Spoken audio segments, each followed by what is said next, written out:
shrink this down so I can see chat.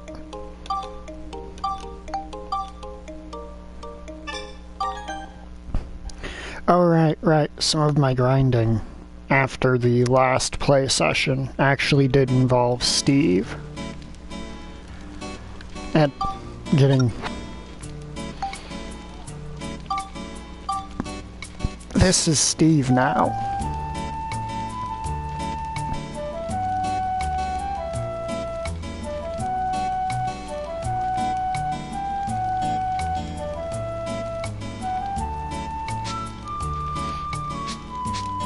I think it's technically a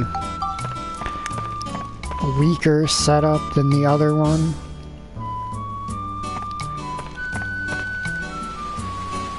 But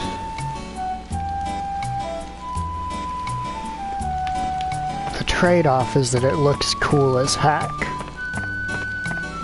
Basically, his legs don't let him move, and face any direction he wants while moving in any direction he wants. Instead, he has to move the direction that he has to face the direction he's moving in.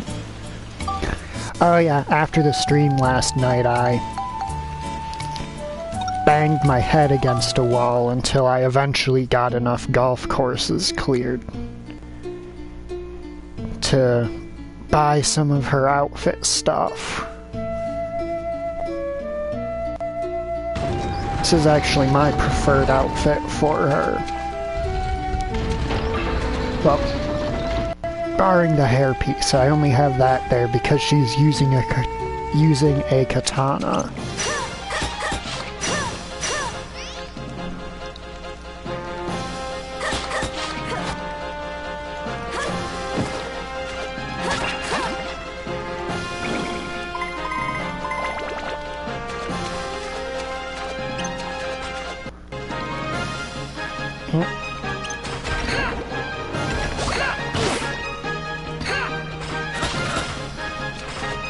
Oh, that's the golf club because I was doing golf, right? Alright then, jerks. No, not the button I meant to hit.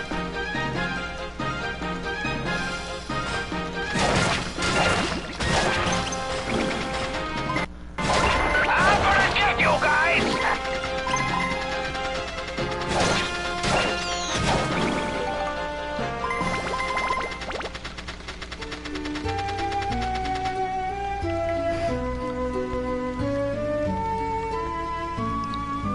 Yes, usually the things to make them are found in other towns, diorama pieces you haven't unlocked yet, and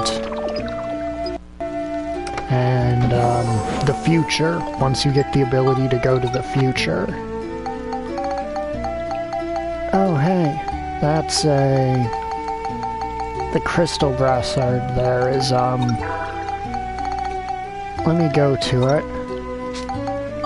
Wait, give me a sec first. Right, Max has higher defense, so Monica has higher hit points. So if you build the crystal brassard up along this bottom path here, you get the armlet that builds up into this one.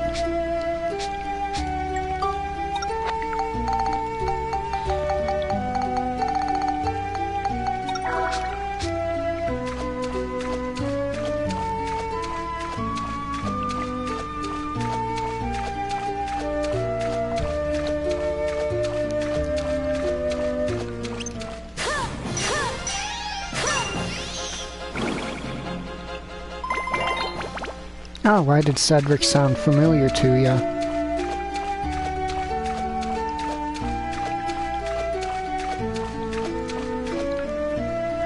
Ah.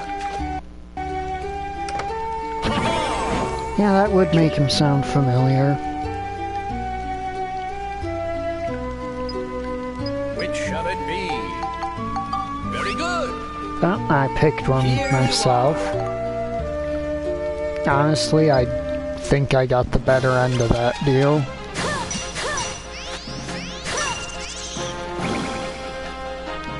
Not that those tiny fish sell for a lot. but I really don't need a mid-tier sword right now. When the next town I unlock just straight up raw dog sells swords better than that.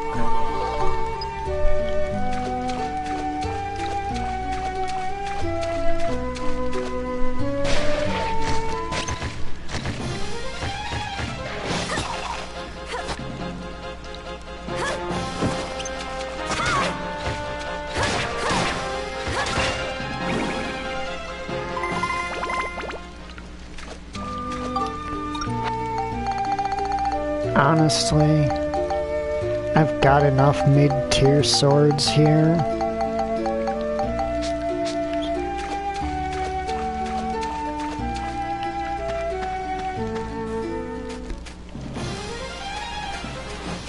Oh, that's an enemy you want to fight as Max.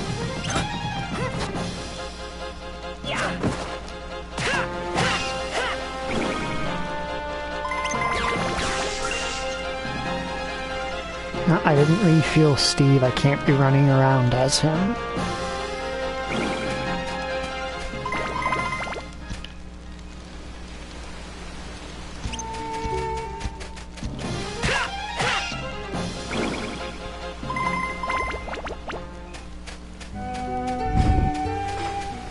Statue.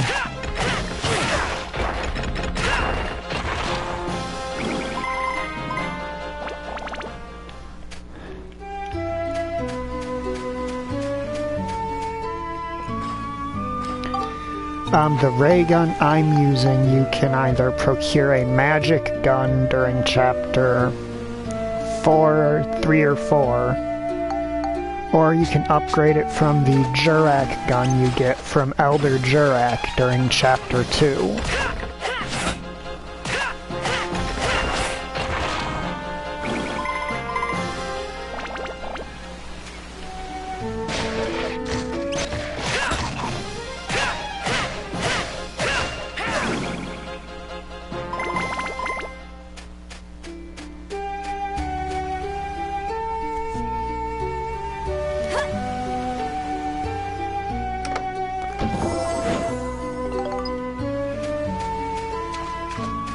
The only weapon type I'm really not super sure how to get into quickly are probably the fully automatic guns for Max and the great swords for Monica.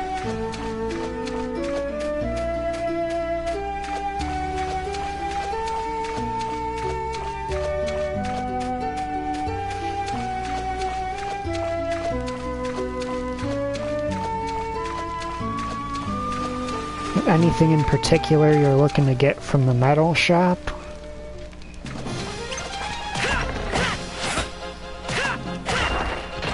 Because there is an exploit you can do with that, but the amount of metals you can get in...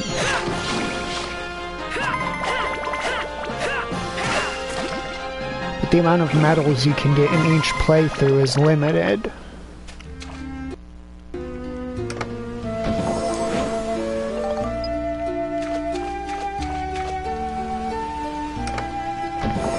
It's not an exploit to get more medals, it's something you can do with one of the metal items that is very cheeky and gets you an incredibly disproportionate amount of reward. Okay, so if you get a name change ticket and you use it on a weapon and name the weapon the exact name including the proper capitalization and punctuation of another weapon, it will instantly transform into that weapon with that weapon's base stats.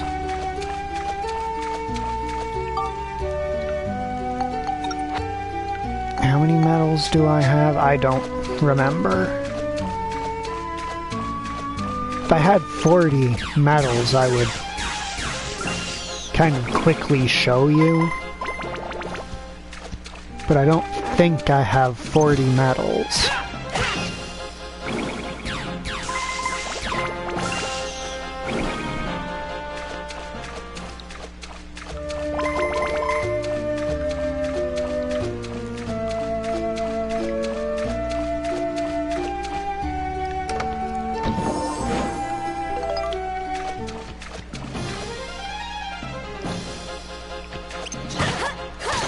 Hello, how's it going?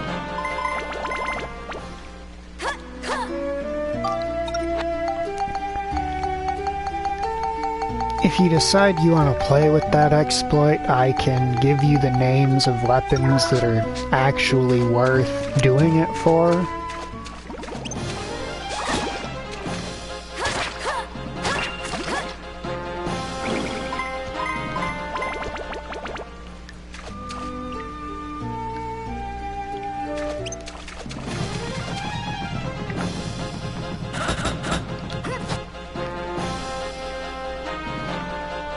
Now I'm just taking this turtle on an adventure.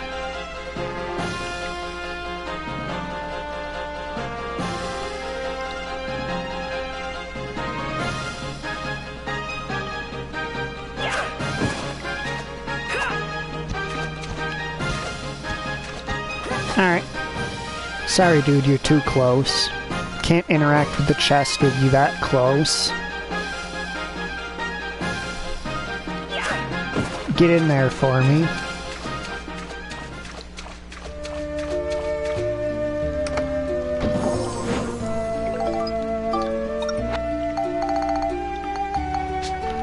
Yep, I have the gate key, so... Ouch! It is very rude. You can't just go hurting people. Yeah, basically.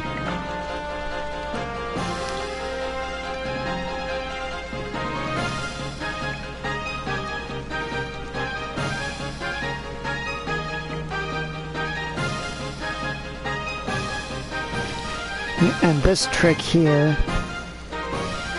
works on any enemy you can pick up. The moment you pick it up, it just turns off, basically.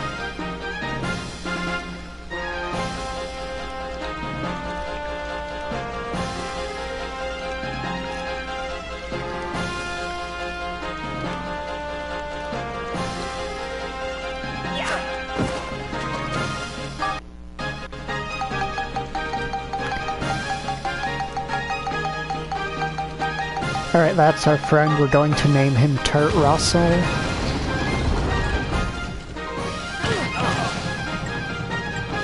Turt Russell, no.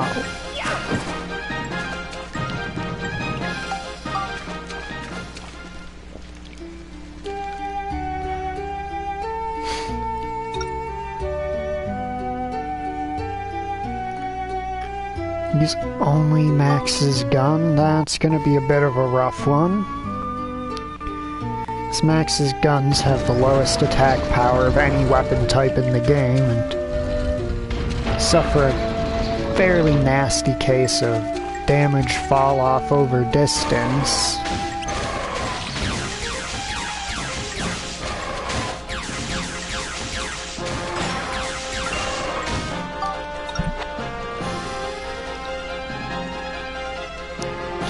I know, right? It's almost like he didn't appreciate me kidnapping him. The nerve of some people.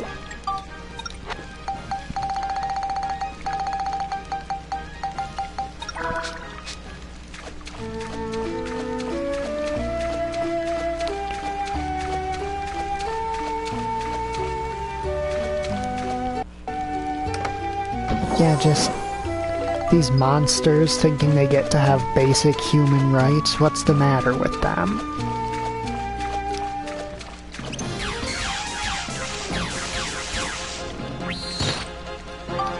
Alright, that's rude.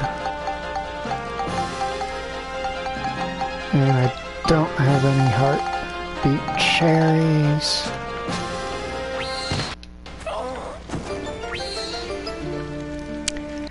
Alright, just be aware you brought this on yourself.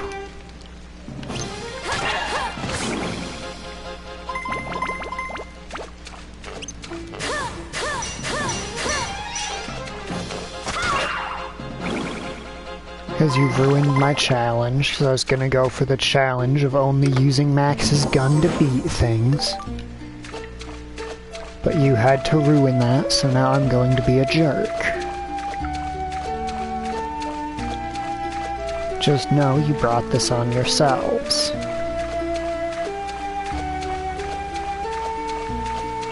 Yes, you have to unlock golf during, Chapter 3, and then you have to go talk to an NPC by the name of Mina, who is in the mayor's office during the daytime. As Monica specifically, and she has to mention that she's not been feeling well lately. Then Monica has to basically diagnose her, and then you have to go out and complete either 10 or 11 holes of Speedo, which is just golf with a fancy name. And they have to be different floors too, it can't just be the same floor 10 or 11 times. Then she will join you and will sell outfits for Monica.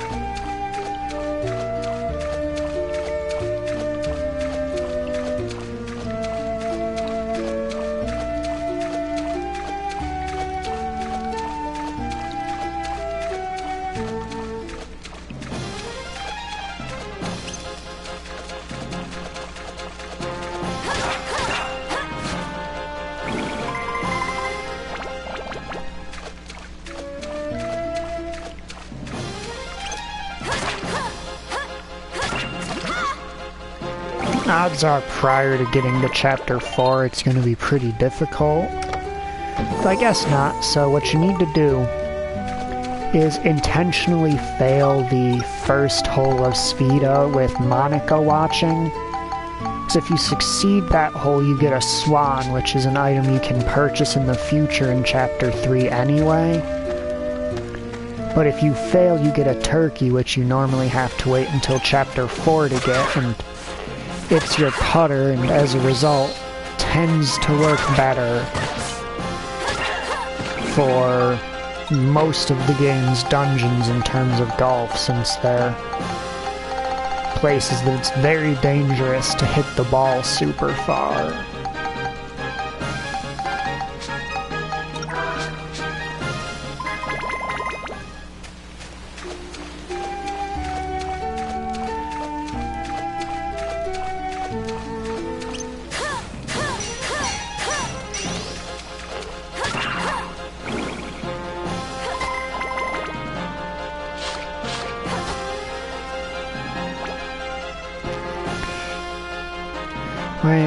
Wait, there's a treasure chest right there. I don't wanna... I have to come running all the way back for it.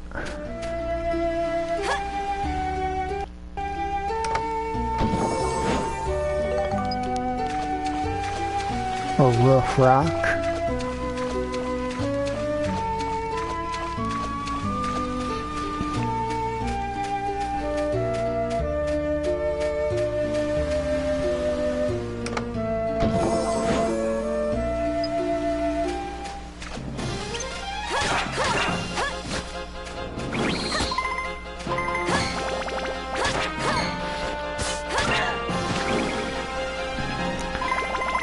I cannot wait to upgrade this weapon to its next form, honestly. At least I think it's the next form when it starts to actually use the unique sword, the unique combo that certain rank 5 sword, or certain 5-hit combo swords have access to.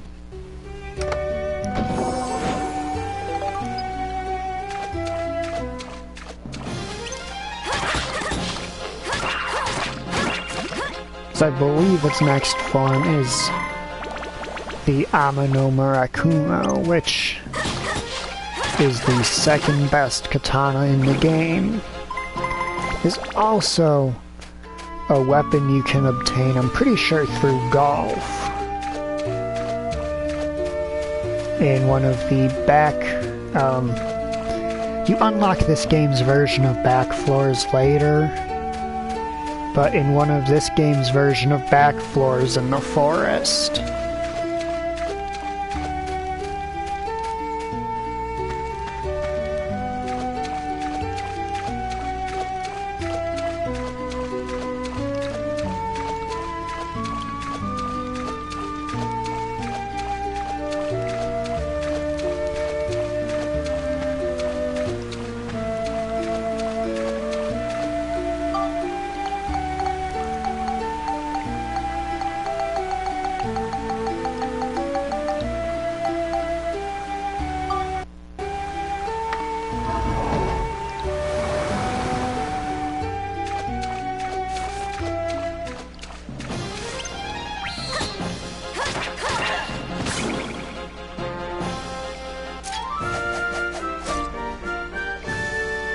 We got them all.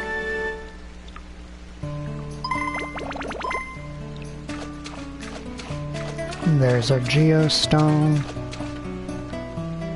I do think it's funny the way this game's, or this area's future works.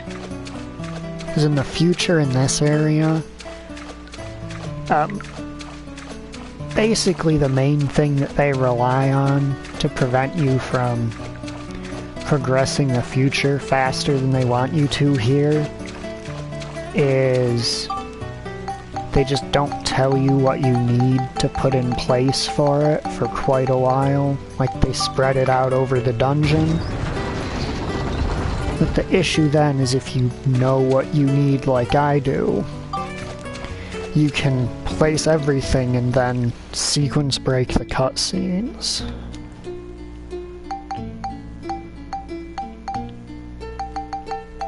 Alright, now let's go out here, let Max get his revive, go fuel up Steve.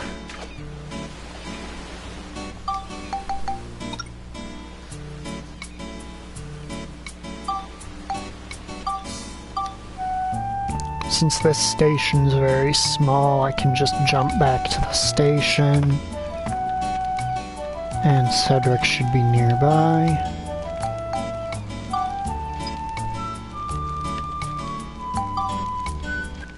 Now, what upgrades do you have for me? Alright. That's what I was doing. I was saving up for the super core with him.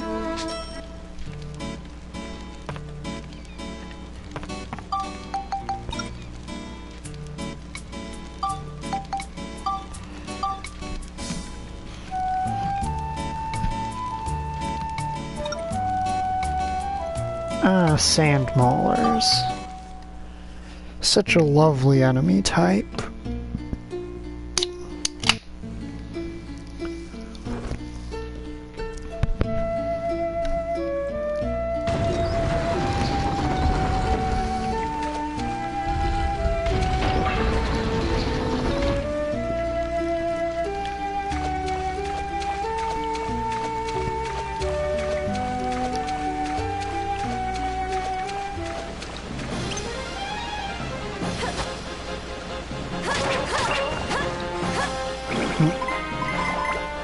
Fortunately, this class of sword actually makes them very easy to deal with.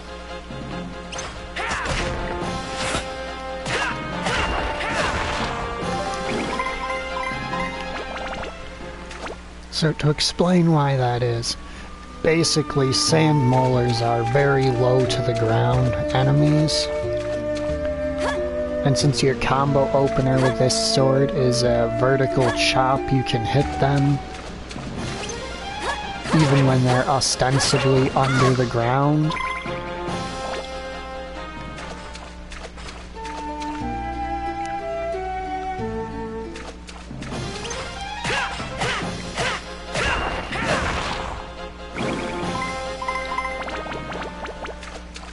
A fishing worm.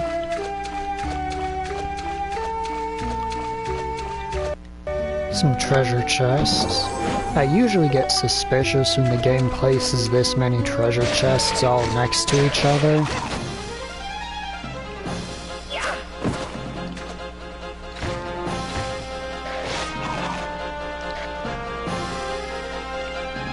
Not quite what I was going for.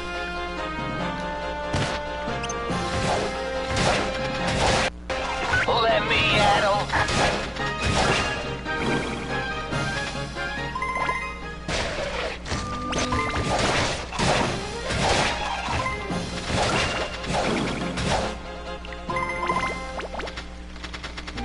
Piece of cake.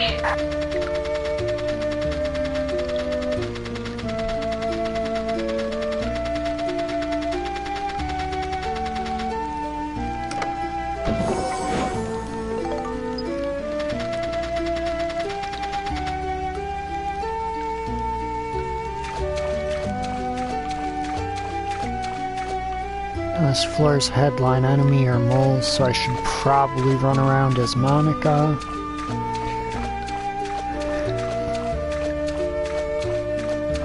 because moles are beast class enemies and Monica's swords do an incredible amount of damage to any beast type enemies. Like, even with only 40 beast on this weapon, that is still going to deal a boatload of damage to them.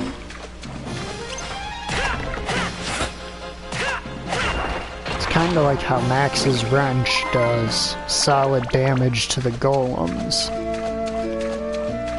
despite the fact that Monica, with her sword, would basically do nothing, even though her sword is significantly stronger than his wrench right now.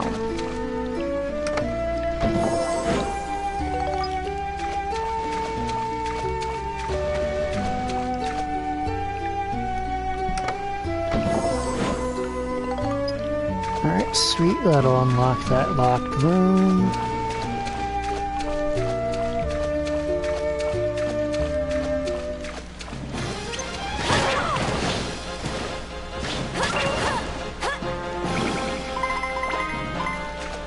Yep, and as you can see, they did give you some protection from getting hit while standing back up from taking another hit. Probably entirely because the mole enemies in the first game were terrible about basically just stun-locking you to death. Because you'd get close, they'd mole into you, which would knock you down. And then by the time your character's gotten back up there, moling at you again. Since it's an attack that knocks you down, it takes priority over your own attack animation. So they just end up knocking you down, you try to fight back, they knock you down again.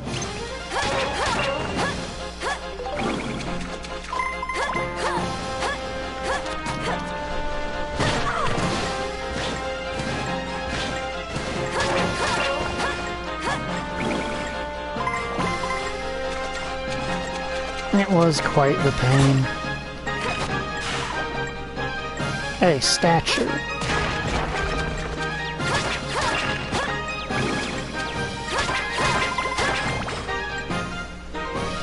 I just hit it a few times with her sword to demonstrate what I mean about enemies with weaknesses and strengths against certain attack types. Because her sword just did 16 damage per hit. That's respectable in the first and second dungeons of the game. But this far into the game, if you're hitting an enemy for 16 damage, you need to reevaluate what you're attacking them with.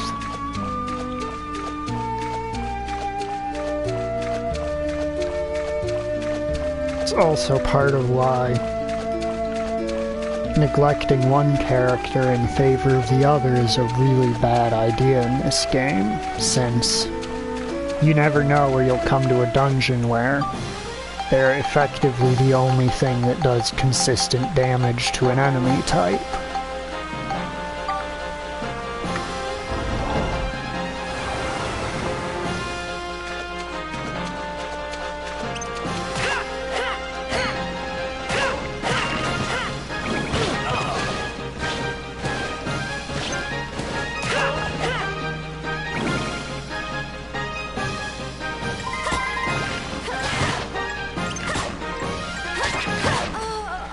Okay. You could just not stagger from my attack. That works, I guess.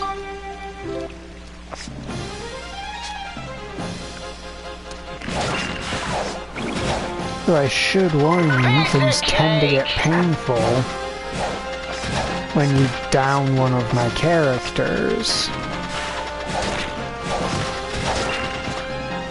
Piece of cake!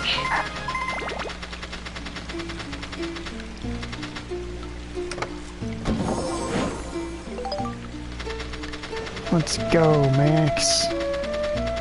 Let me at 'em.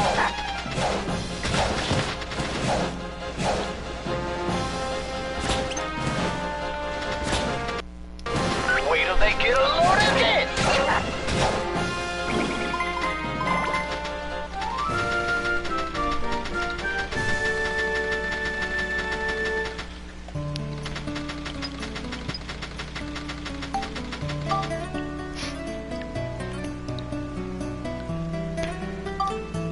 Now I'll talk a little bit about Svita in this area, just because it's actually a somewhat decent dungeon to talk about it in, since it's relatively easy.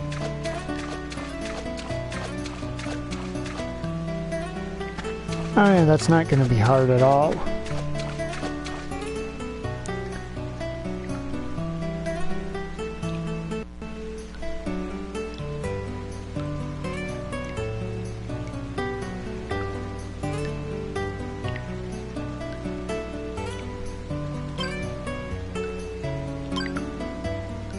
I might have. So in this particular dungeon, your ball doesn't bounce unless you give it a certain type of hit that'll make it bounce. Okay, now I'll equip the flamingo for this shot to make the shot go further.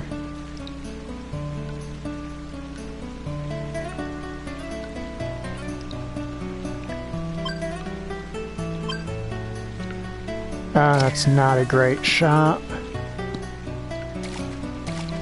I done fucked that right up.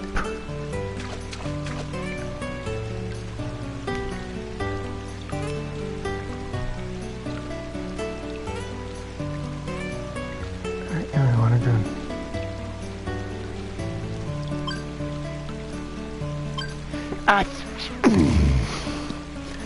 I can't just line up my shots right now. It's freaking killing my ability to play, is just screwing up lining up all of my shots.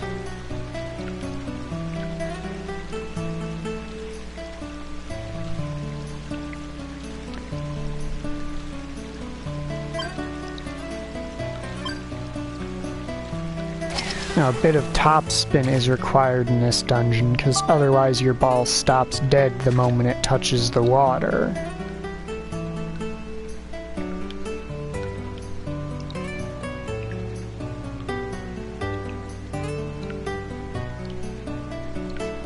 Okay, this club is a bit intense for that.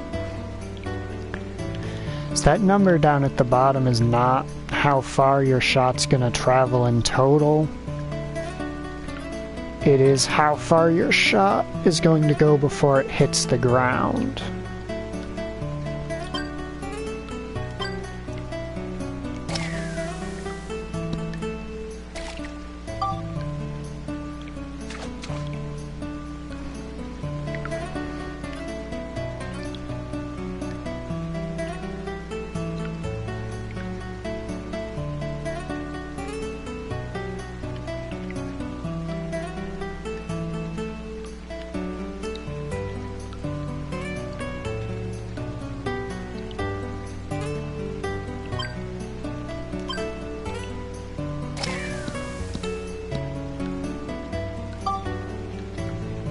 Now what I can do here, on the last hit you get one free sphere move.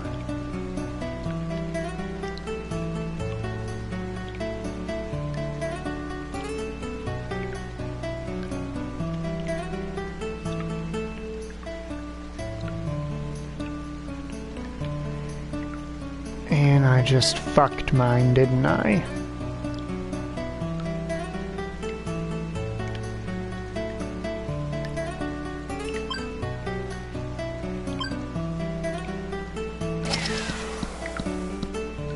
Yep.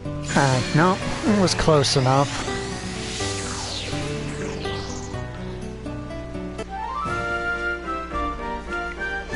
The main things you're going to end up using are front spin and back spin. Front spin makes your shot travel forward once it stops. And backspin is used to prevent your ball from going too far forward, which is very useful since in many dungeons, actually bouncing once your ball hits the ground will often result in it going out of bounds.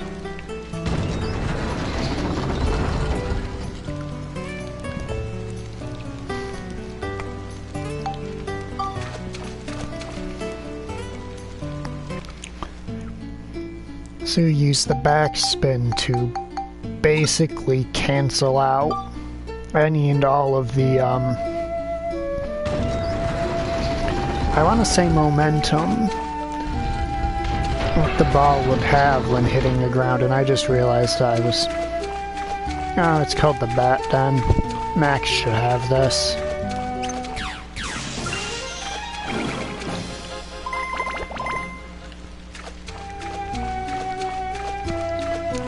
So I just remembered I wanted to stop back in town to revive Monica. And I gotta open every chest in case one of them's a mimic.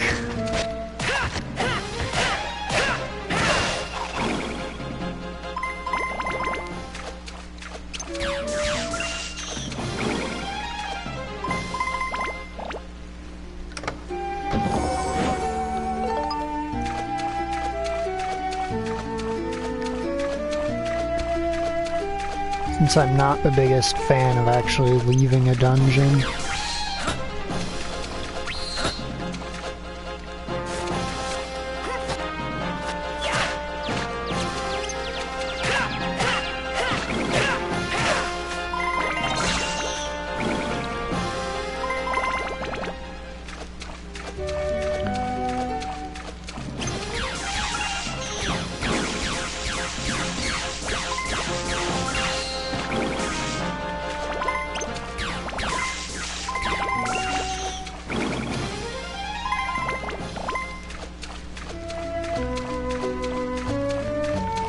yeah, this dungeon is actually considered one of the easiest dungeons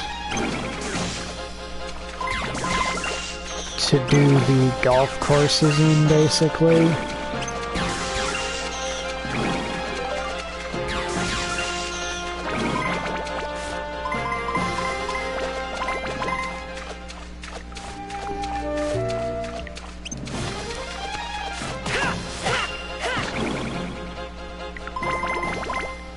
Because the floors that you can do the golf in are exclusively indoors, or in these caves, which means that you cannot go out of bounds no matter what.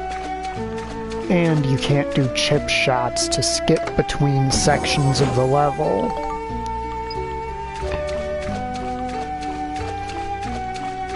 Which in some of the other dungeons is a common strategy you can use, but also a very common pitfall.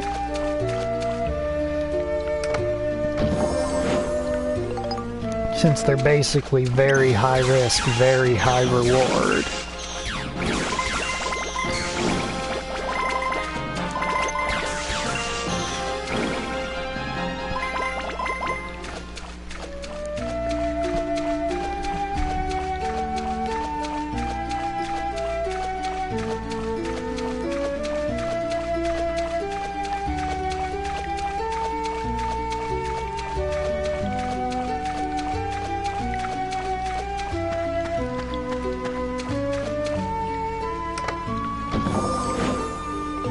Often the courses in the area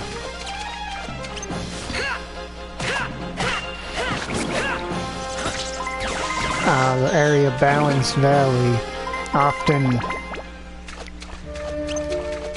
boil down almost entirely to setting up so you can just do a chip shot into wherever the hole is. Since the hole has a decent amount of suction to it.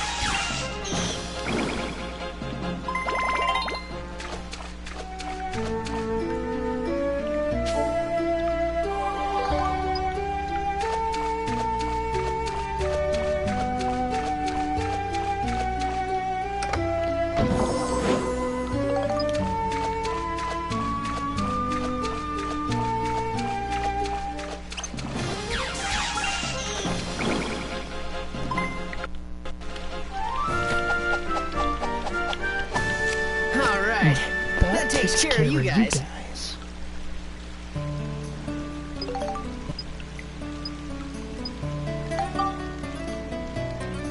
Oh sweet, teleporting to the sphere paid off. I don't intend to actually do this feat, of course, on this floor. But considering I was as far away from the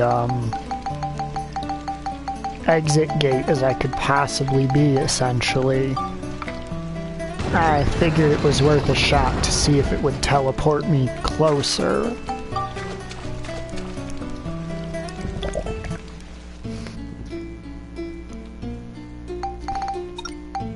We want to exit. I have 41 medals. Now, I do not intend to... Actually, I'm not going to say that. There's only one thing in the medal shop I'm really interested in. But I'll demonstrate something.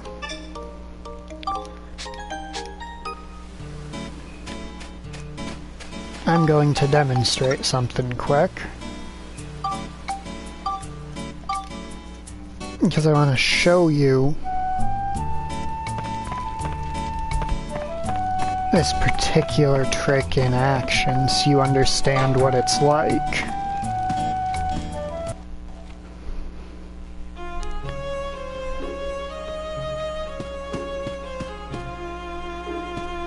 So what I'm going to do is go up to the mayor. Gotta find where he's hanging out.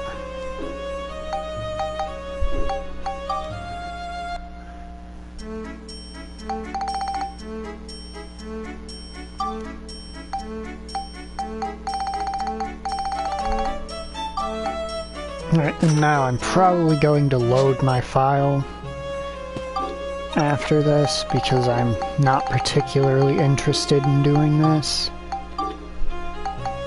So I'm going to equip Monica with, say... Alright, now I gotta pick a weapon.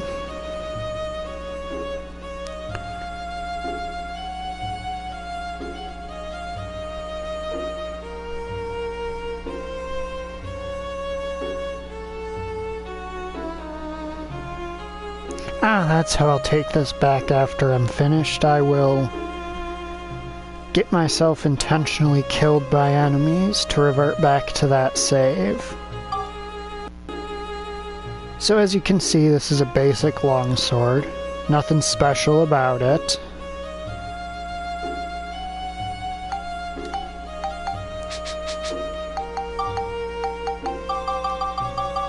Is this gonna pull everything back toward it? Alright.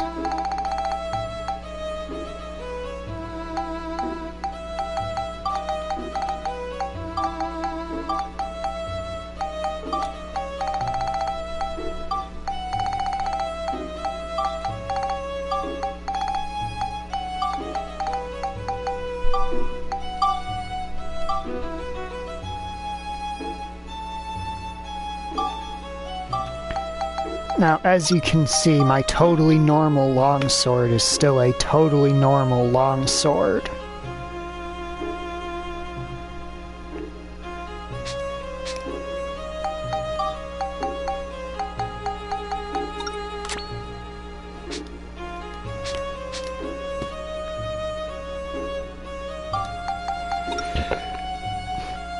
Now I'm gonna go get a game over intentionally because I don't actually want to utilize that exploit.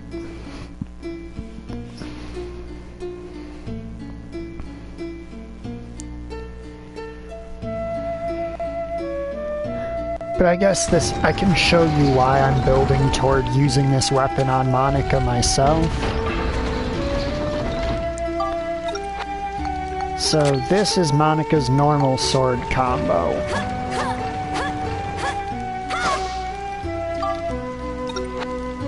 This is the Muramasa's combo.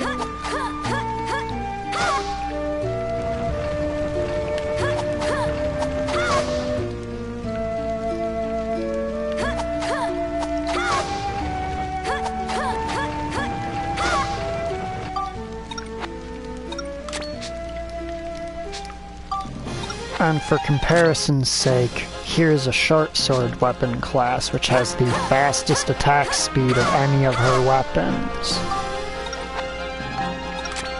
As you can see, it is still not as fast as the Muramasa. Alright, Mr. Pirate Tank, it's time for you to beat me.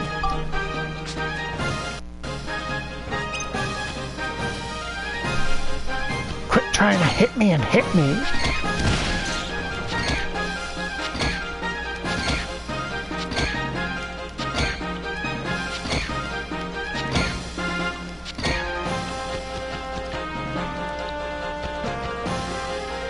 Hit me. I said hit me.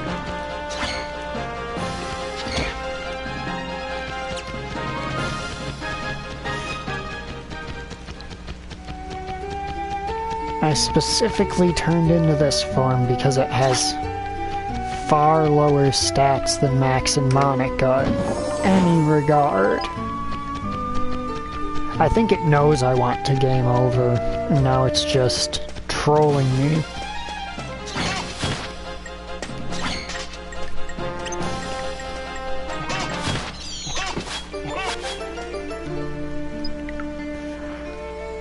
But yeah, I do not intend to abuse that. Exploit this playthrough, so I'm gonna let this pirate captain finish me. Ooh, there's a second one here.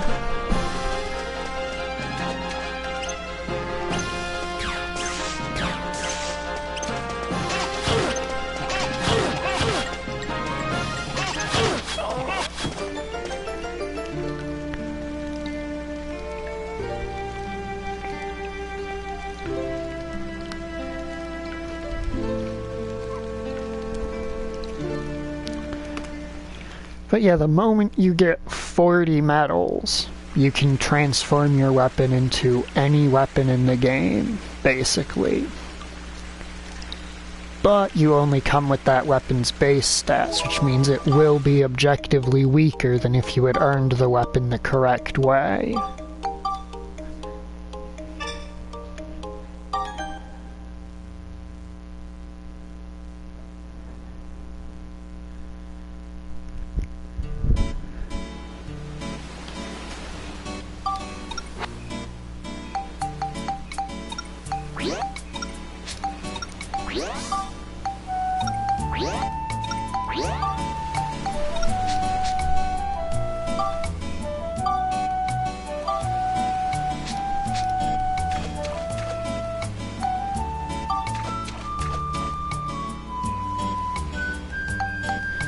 I just wanted to demonstrate it to show that it's possible if you want to.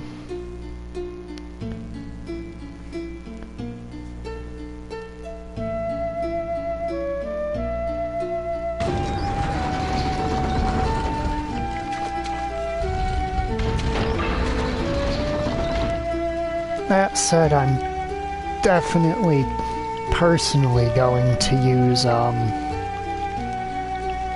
my medals to unlock, well, really only one outfit, because there's only one worth having.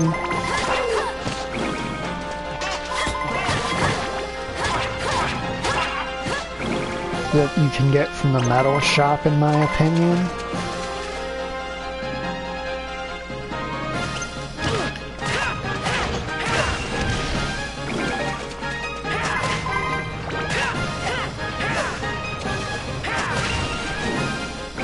That is the princess outfit.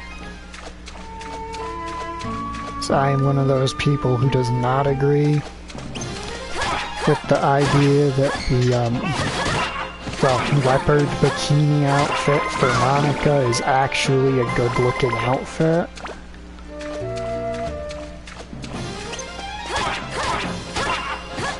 I think it looks like trash, honestly.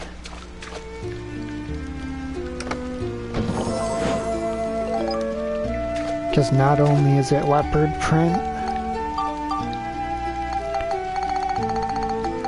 but it comes with these comically massive paws on her hands and feet. Oh, that's a fully automatic weapon for Max.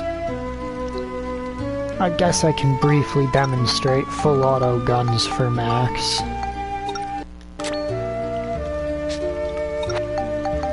Now, what are this thing's stats?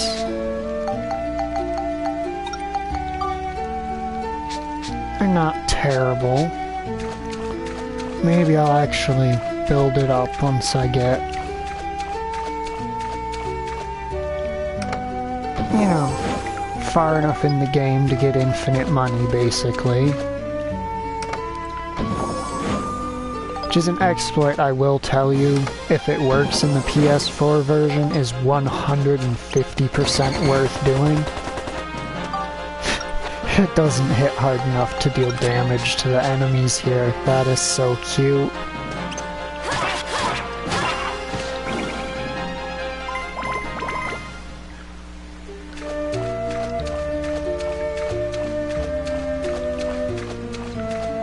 Yeah, you need, I think, 150 total medals to get the princess outfit for Monica, which is that really nice one she's wearing in the prologue.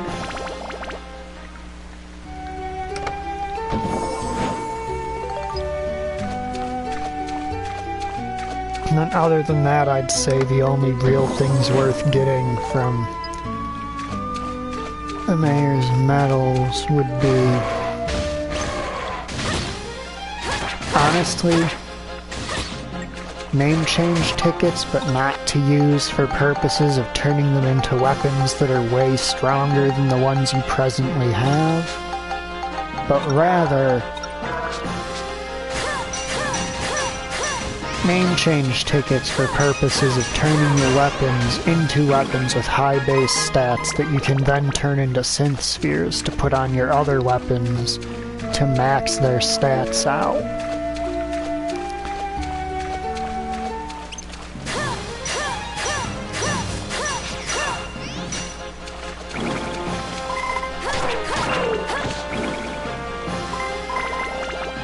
Yeah, basically.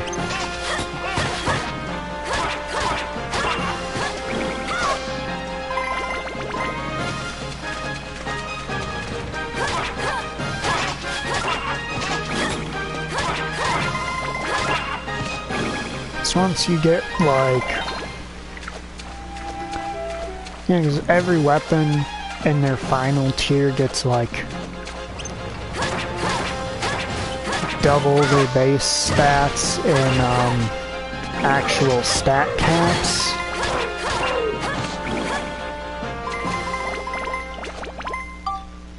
So it can be a bit of a challenge to actually max all of their stats if you were trying to do that through any means other than building up other weapons into really strong synth spheres to fuse onto them.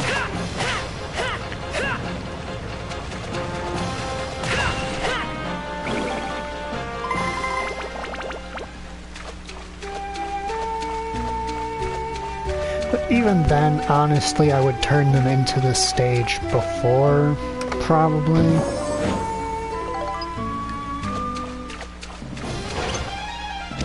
Because the higher a weapon's plus rank, the more synth points it costs to affix it, to fuse it with your weapon.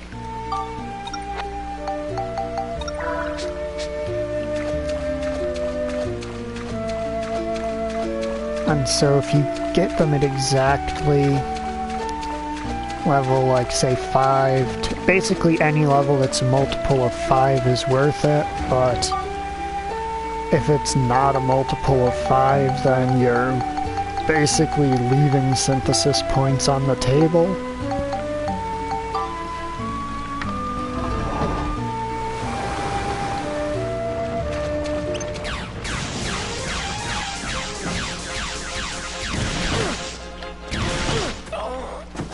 Oh wow, man. I keep forgetting enemies actually hit hard. So I'm playing around with them. Like this is my Dark Cloud 1 file where I can do that with most enemies. And it's resulting in me dying a lot. Looks like we got them all.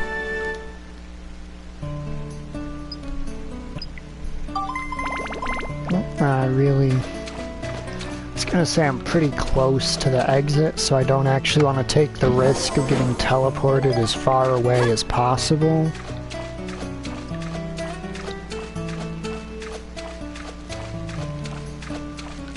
And then, you know, the ball pops up right next to the entrance to the, or right next to the exit. As if just to taunt me.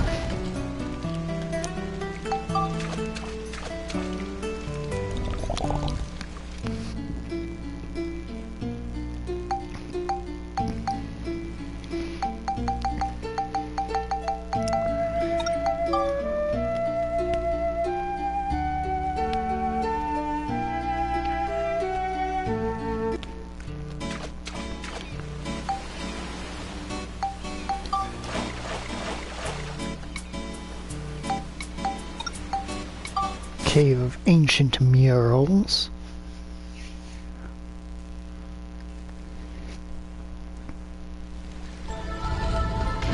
This, oh yeah, it seems like a special floor. Oh, what's all this? Ancient murals, if I had to guess. It's one of those murals called Moon of Destruction.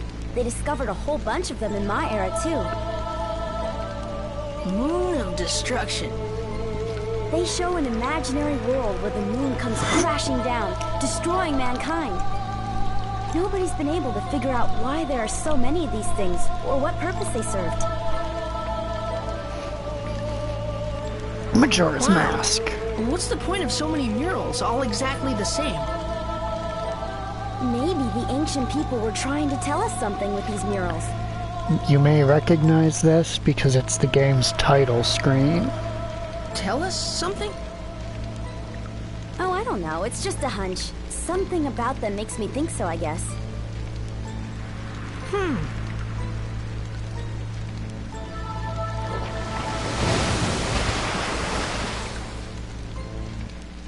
Whoa! Shingala? Shingala, stop! Look! There's something on his head! What is it? I think I know what it might be.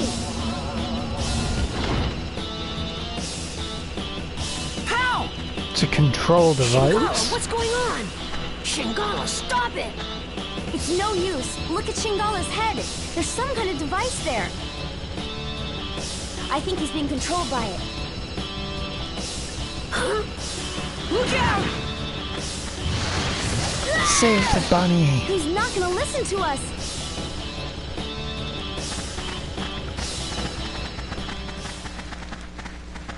Shingala! Run for it, pal! Okay, yeah. And now we need to go to the future to get something that'll allow us to, save him, I bet. Then once we save him, I think we can recruit Pao, who is What's happened to Shingala? the best extra doesn't character in recognize the me. game to It's bring not into that. dungeons. You saw the strange device on his head? I'm sure that it's controlling him. We've got to think of some way to get it off of him. Maybe the people at Luna Lab will know a way. Yes, exactly. They might be able to help us. Let's go.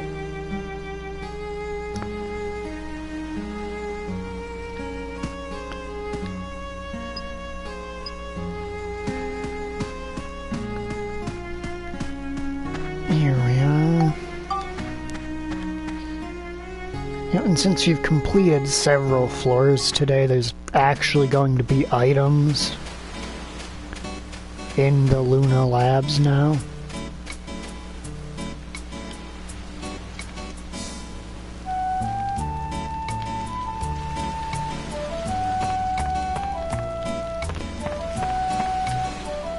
Actually, while I'm here, I might as well check something.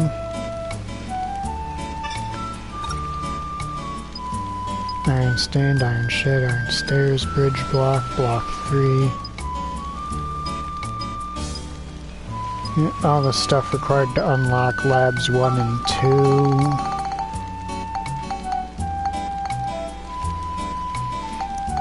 These blocks are important for moving a character into a town later, but they don't actually serve a purpose now.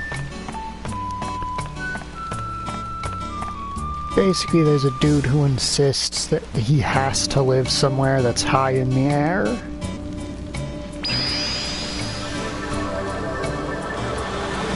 And the only way to actually oblige with that demand is to place those blocks on top of each other.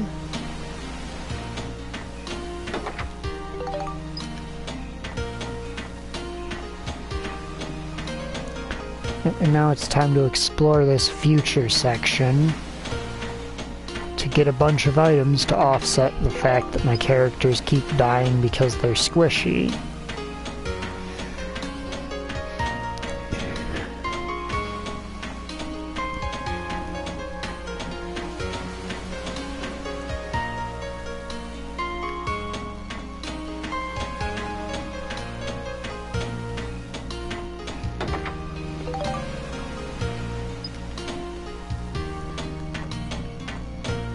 I do think in this particular future section, stuff spawns inside of buildings as well. Though nothing might spawn, things might not spawn inside Lab 4 yet, since Lab 4 is like the last lab you're supposed to make.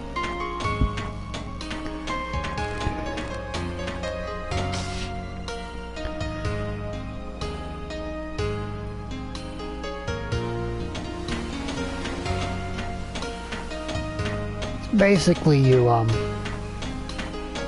repair the platform that the labs go on first.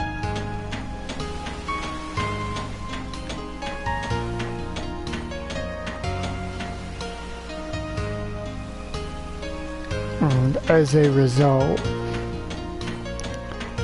a lot of the stuff that pops up on these bridges connecting the labs to each other are the first things that spawn in, or some of them. But for now, let's poke around Lab 1.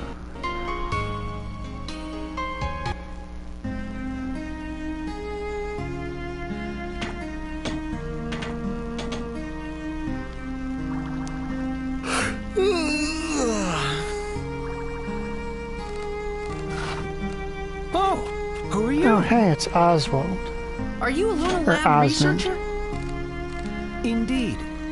Fun fact, he's actually a character from the original game. I'm Osmond, and I'm one of the top researchers at Lunar Lab. Can I help you? Really? That's great. We need your help. Could you lend us a hand? My hand? Oh, here you are.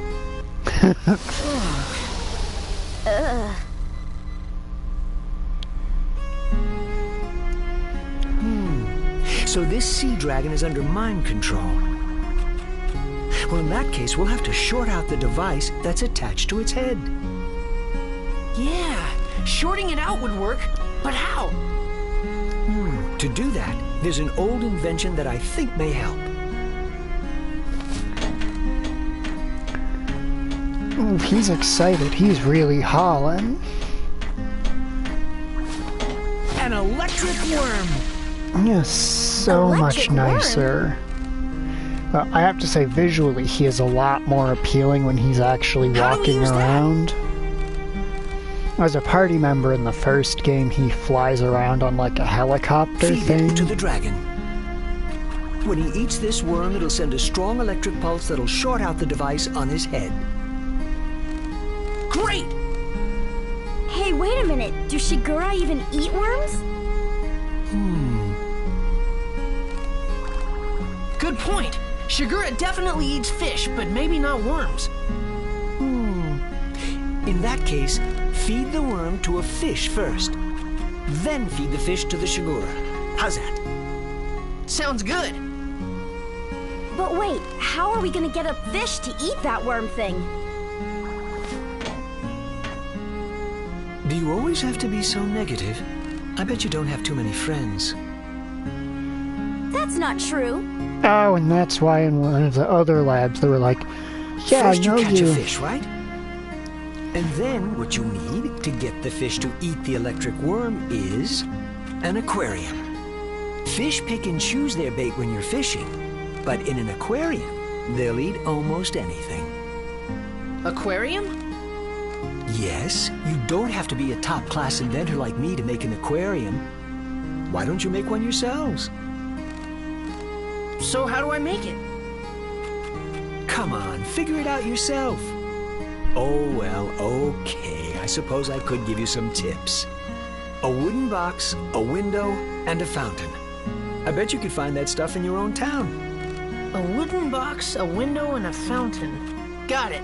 Once you've got yourselves an aquarium, put the fish in and feed it the electric worm.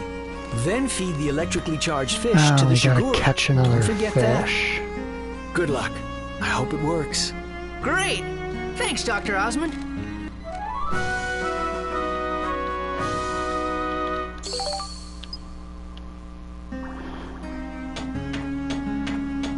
Alright, now allow me to just ignore Dr. Osmond for a bit, because we're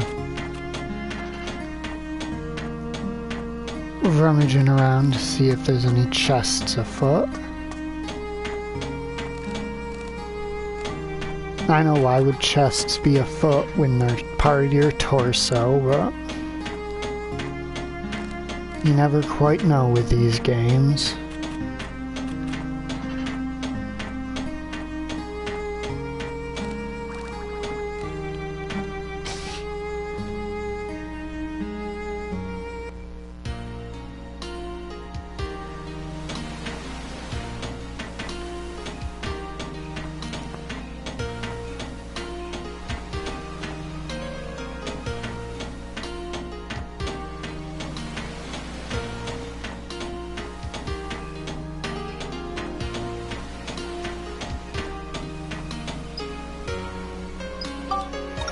Oh, my inventory's actually full.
I'm a little disappointed at the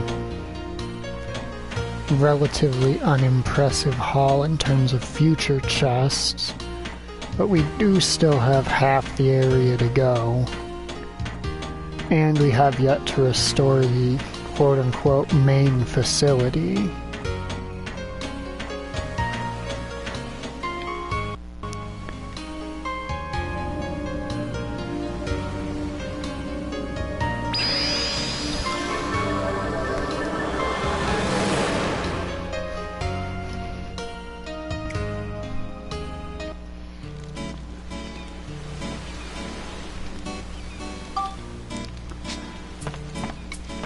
Alright, now let's switch to max.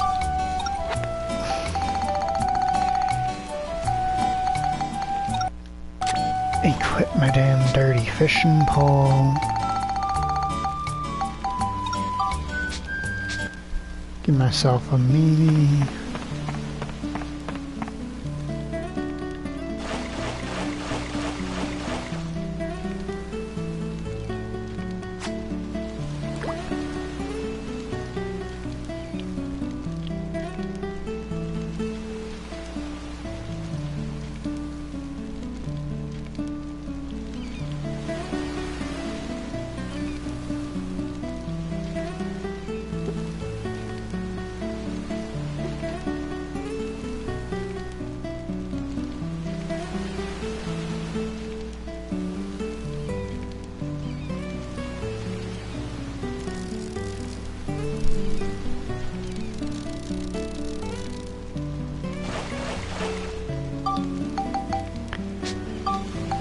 There's also the... Do I have a window? No, I do not. Well, might as well take care of that while I'm at it. So the pond and palm brinks should have...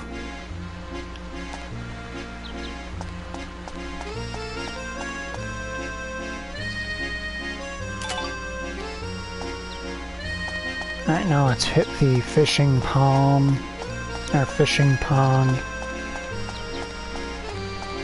and see about fishing.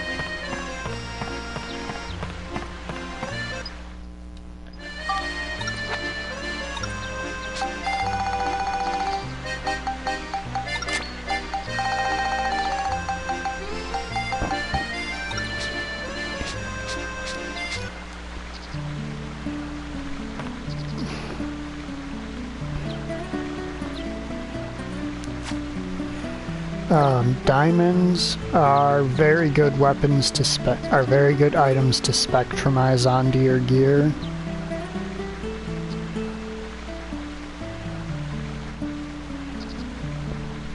They are extremely... I believe they provide... Well, any gemstone provides quite significant bonuses to your stats. Alright, where's my diamond? Because I know I have it here. Diamonds give 10 smash and 5 to everything else.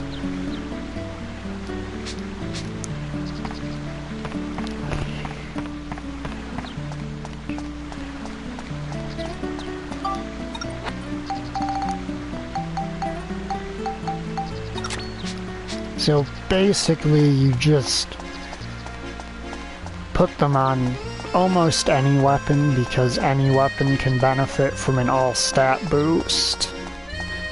Yeah, but they're not worth selling. Gemstones, you do not sell gemstones in these games. They are incredibly valuable in terms of actual upgrading.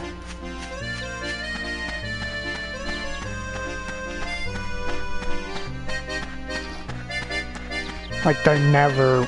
The money is never worth it with regards to them.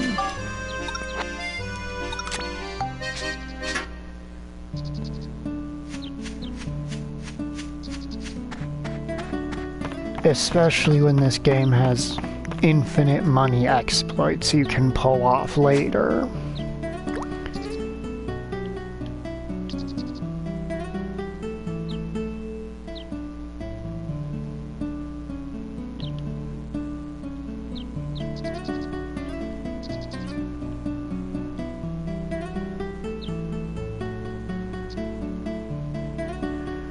Nice. Smash Wrench is a pretty solid weapon.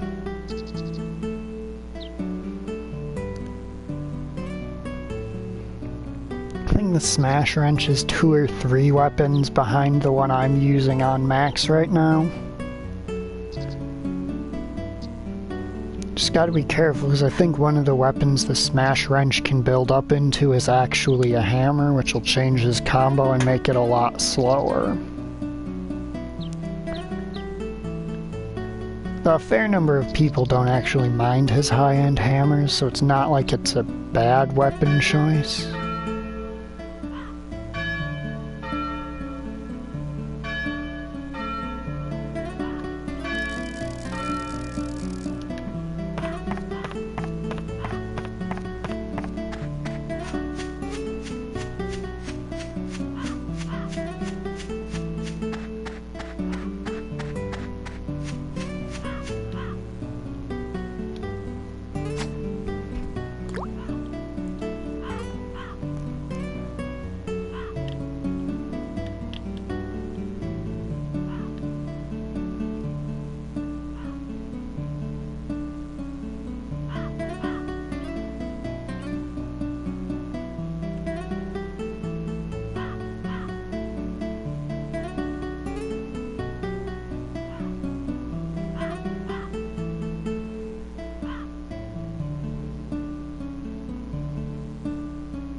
Did it really just do a fake out?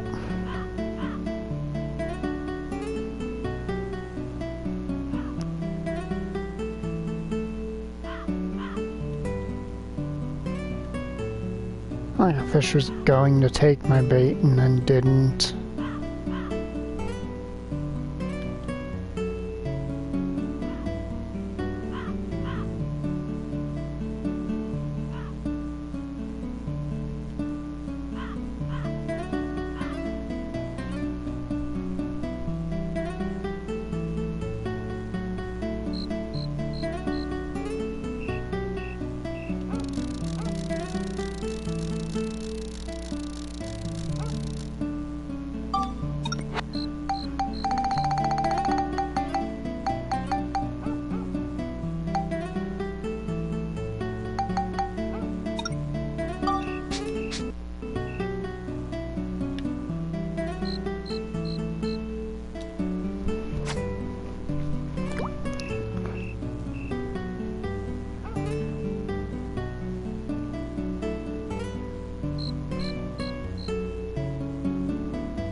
Yeah, and dang thing pulled away super quick all of a sudden.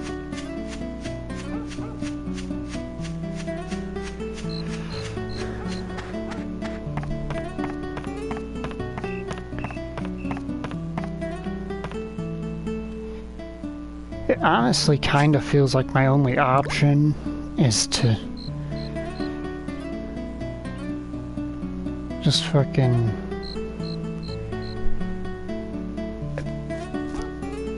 maybe that's what I need to do.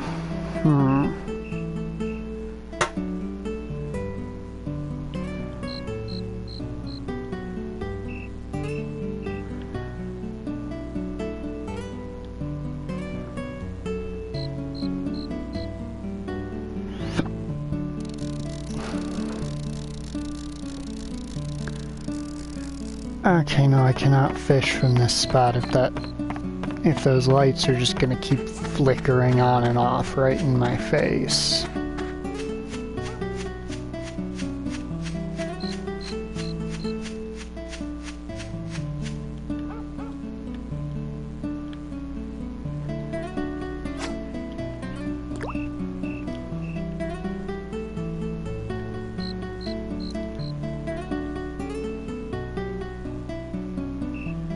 I think maybe when the fish starts swimming in a direction, contrary to what makes sense, I actually have to give in that direction too.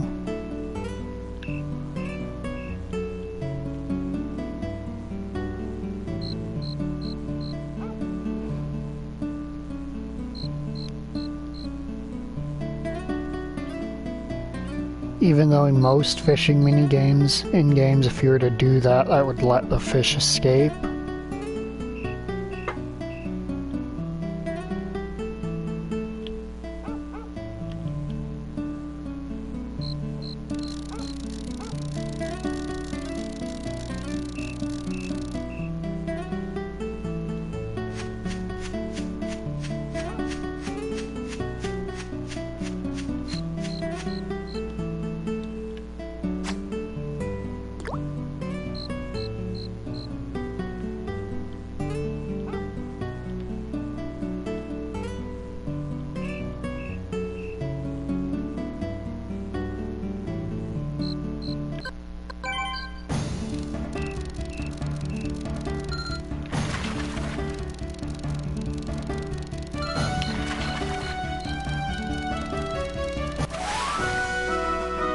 Okay, yeah, that's an annoying thing. And that's not anywhere near big enough to recruit the annoying child.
Because there's an annoying kid who can get in the way of the sheriff recruitment quest, whom a lot of people actually recruit before the sheriff just because they cannot deal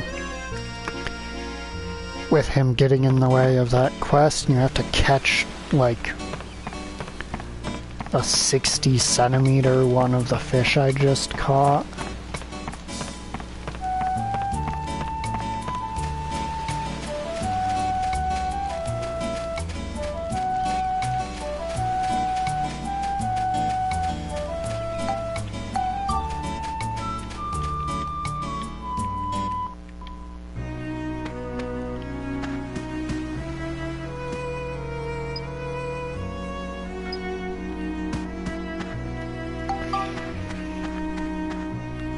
So now with no explanation given to him whatsoever, we're gonna go and try to solve this problem ourselves.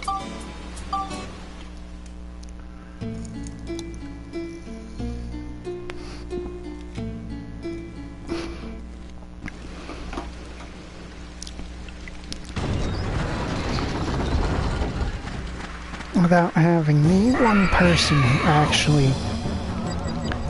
Max, put the electric fish in Shingala's mouth. I'll do my best.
Hey, Max.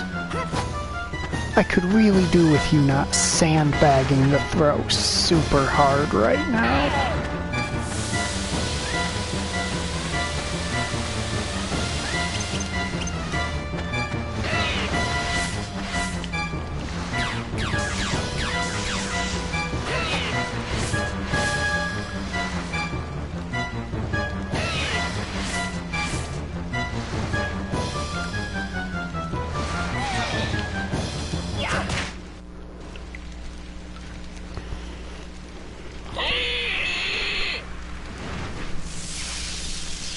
Shingala!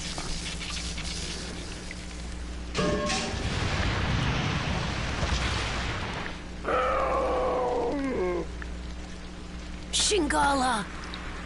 It worked! The device is off! Yeah!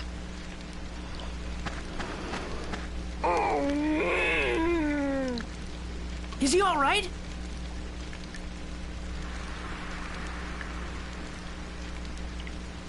He's really exhausted. We'd better get him back to the water.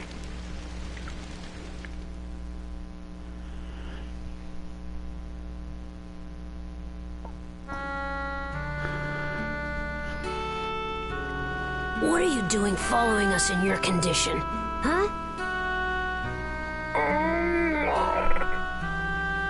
I told you it was dangerous, didn't I?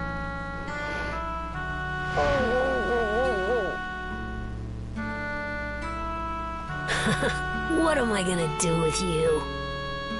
Max, Monica, I have a favor to ask. Go to the seashore where the other Shigura are and bring back some medicine that will work on Shingala. I can't get away from here myself. Oh boy. Okay, pal. We'll do it. We'll be back. But even if we do find this beach where the Shigura are, how are we gonna find the medicine? It might help if we could talk to the other Shigura. Maybe we can. I got an idea. Huh? Aha! Oh yeah, Luna Lab! Yep. I bet they can knock something together that'll let us talk to the sea dragons. I bet you're right.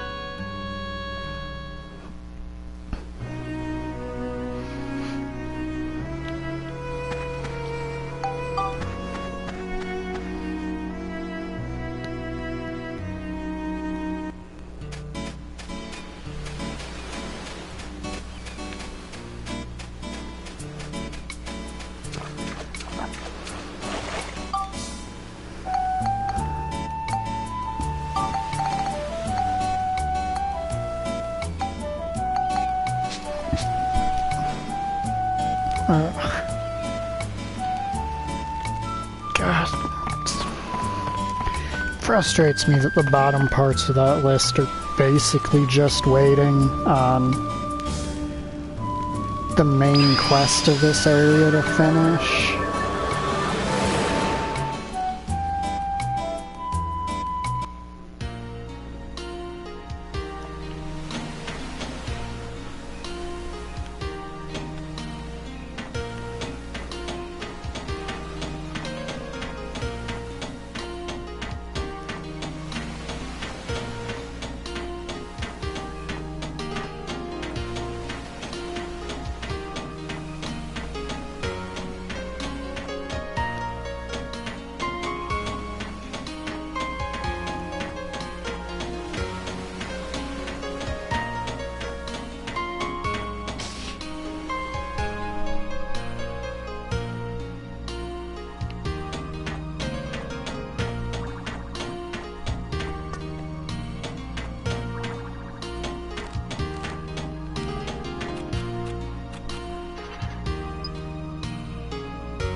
Okay, we can enter Lab 2 finally.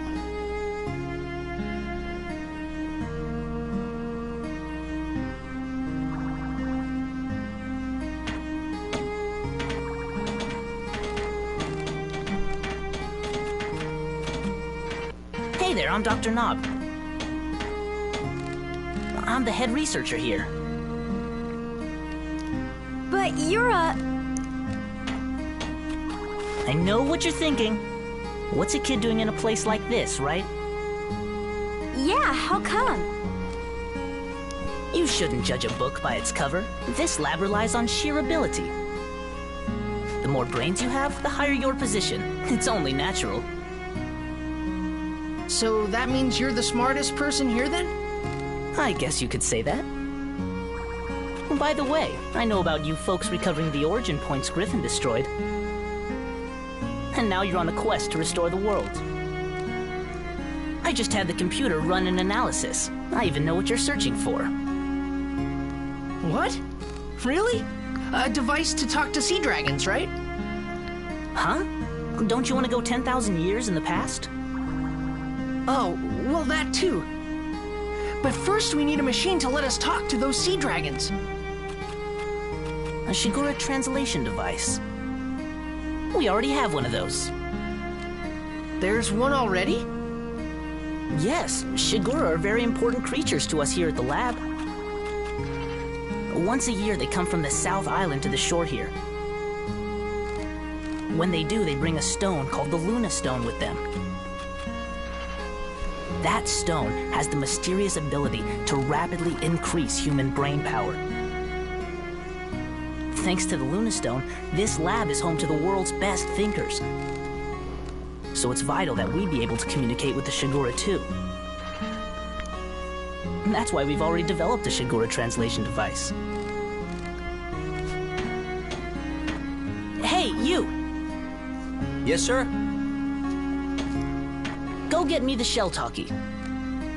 Yes, sir.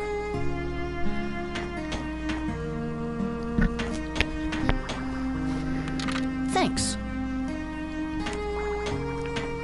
Here you go. Well, that's an extremely reasonable person. So we can talk to the sea dragons with this. Well, sort of. You'll only be able to understand Shigura with a comparatively high level of intelligence. Not Shigura children, for example. I guess that means a chat with Shingala is out. Thanks, Dr. Knob. We'll be back. See you then.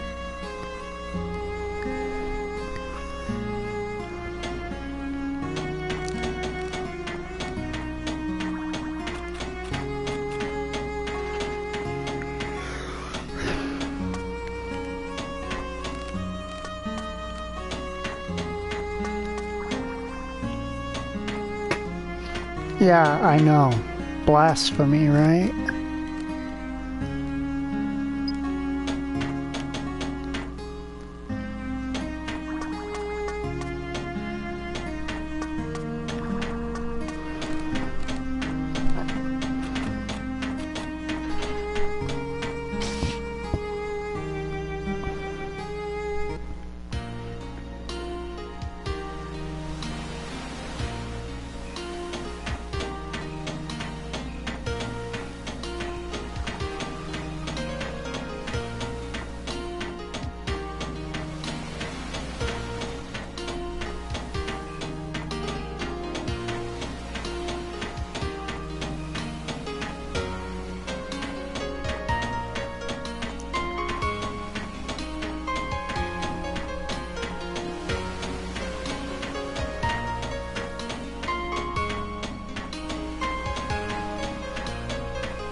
No healing items or anything of the sort. Yeah.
Alright, the seal.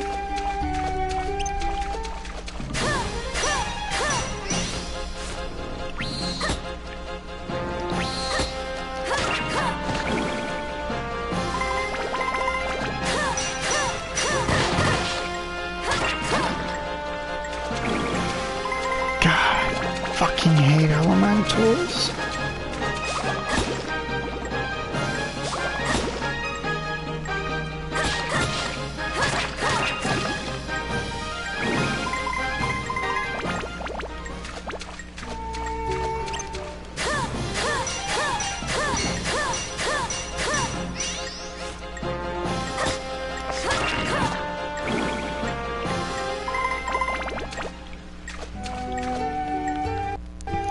Basically, all their attacks come out unreasonably fast.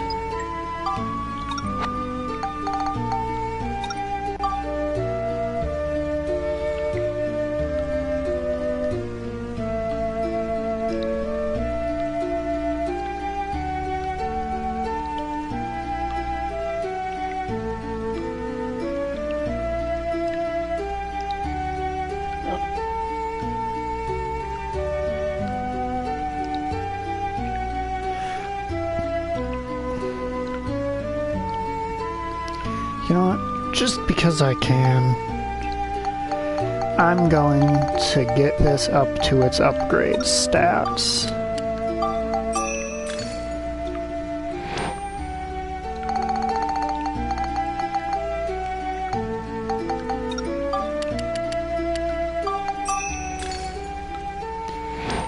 Wait, that one I need to do a bit more than that for. Come on, dum-dum.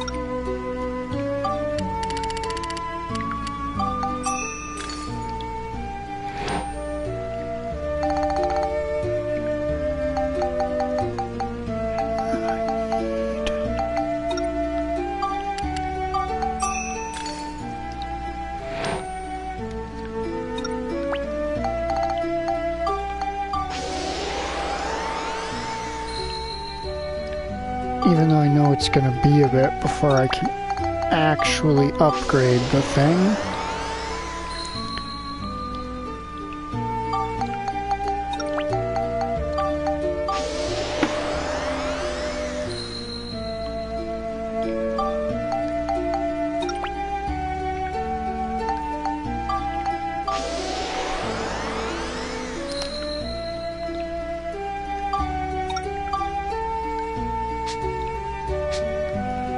I need to unlock a flaming nail and a sleeper before I can actually do any enemy beating.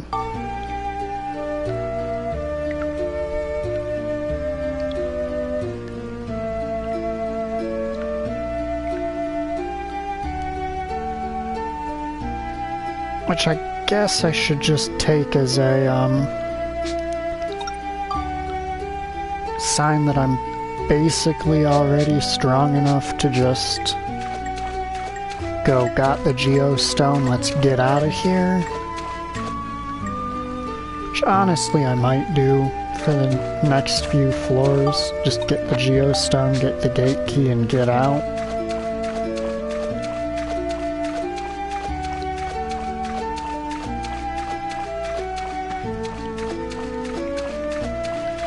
That's the star path, can't go on that yet.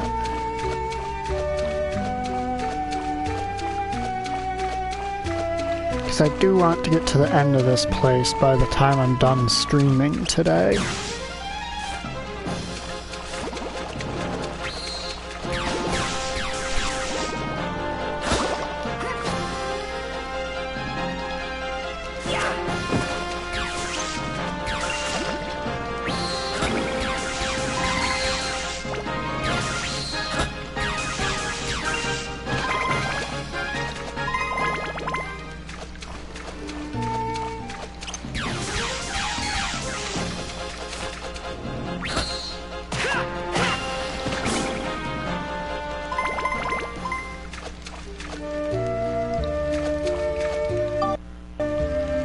I mean, all I'm really doing is waiting until the enemies that I'm looking to beat are actually available.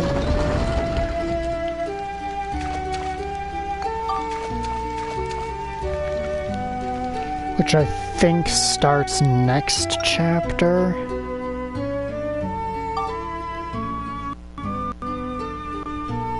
When I start getting the enemies around that I need to beat to promote.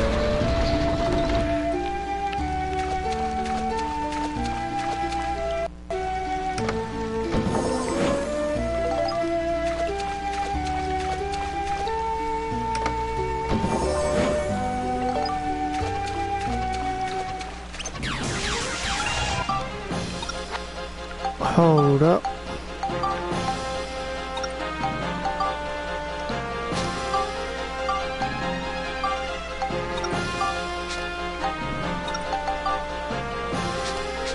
Okay, yeah, no, none of those are things I'm looking for.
Looks like a lot of fire stuff.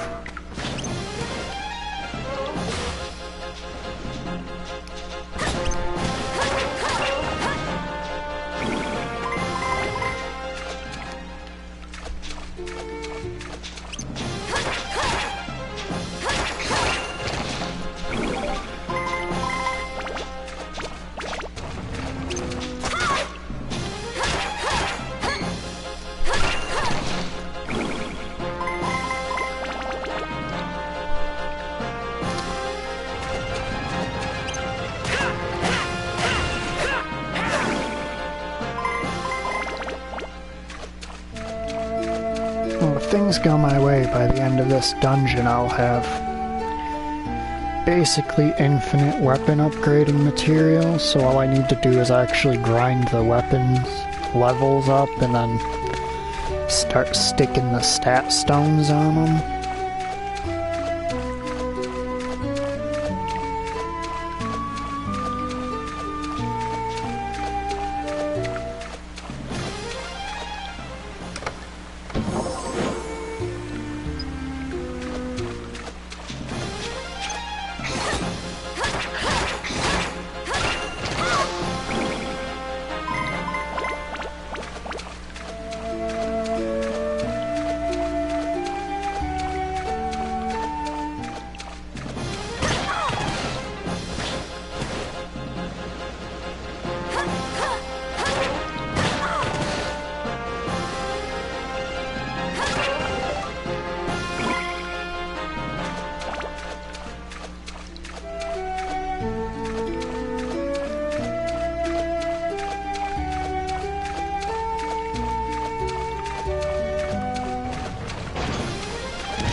Yeah, basically my gear is already roughly at the goal point for this dungeon. Which, unfortunately, the game doesn't really give you a good way to counteract. Do I not have the fucking floor proceed item?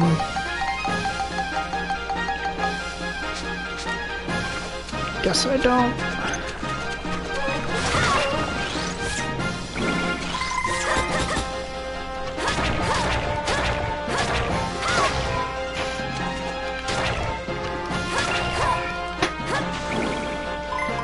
Hola, bonjour, hello. How's it going?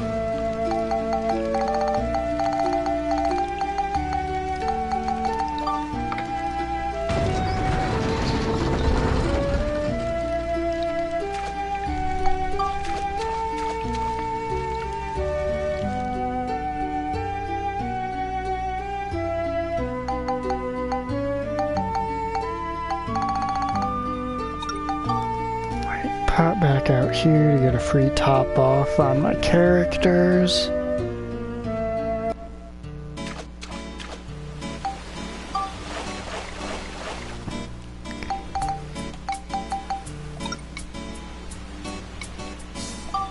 Alright, so I can only use Monica this floor. Let's get to it.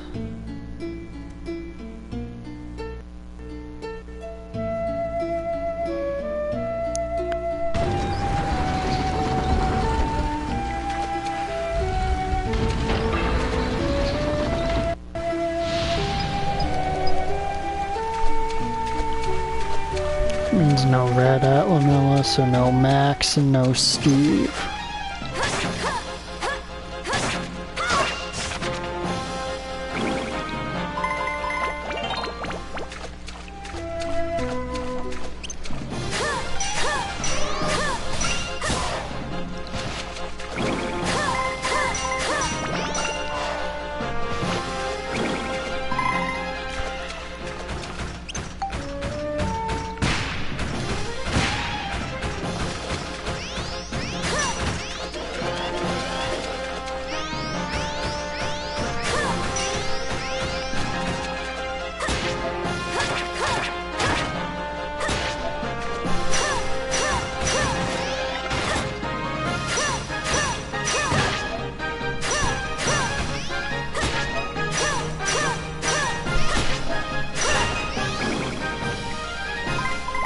Why would you put vanguards in a Monica-only floor?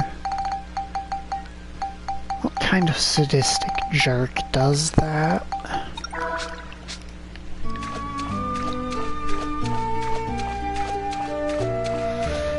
Oh yes, this is a floor for a character who logically has no reason to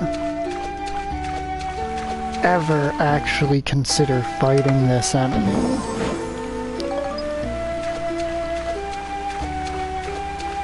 So I'll put it in a floor where you can only use that character.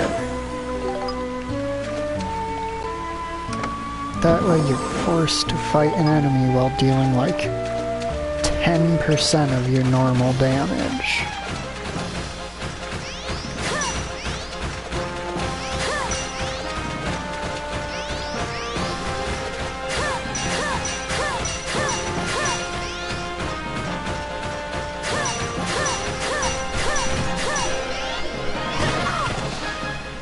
No. I'm sorry, that should not have hit me from that distance.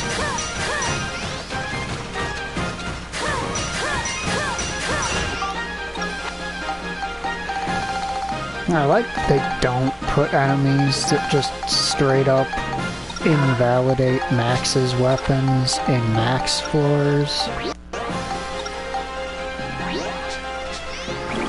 And Monica has to deal with shit like this in the floors you can only use her in.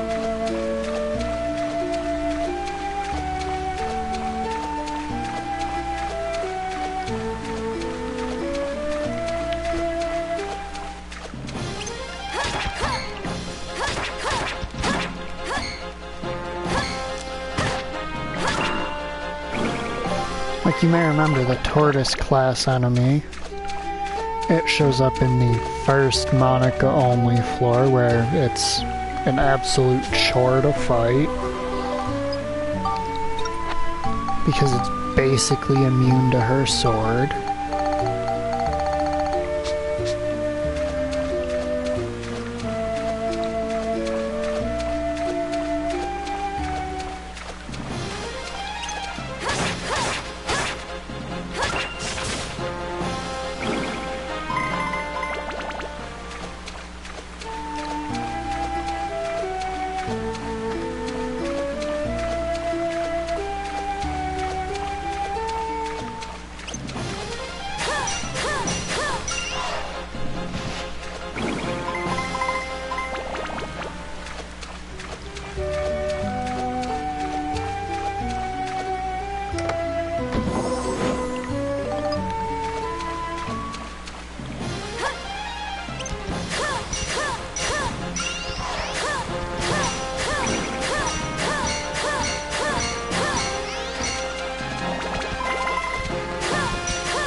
The thing with Vanguards is not only do they take reduced damage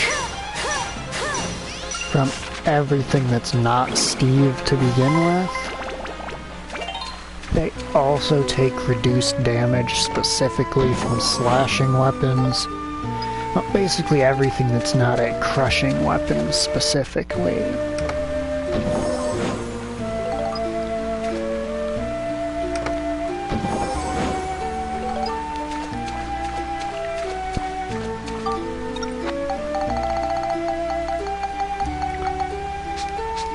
It's literally going to be one of the last two enemies I fight on the floor that has the key. Honestly, I'm not even surprised at this point.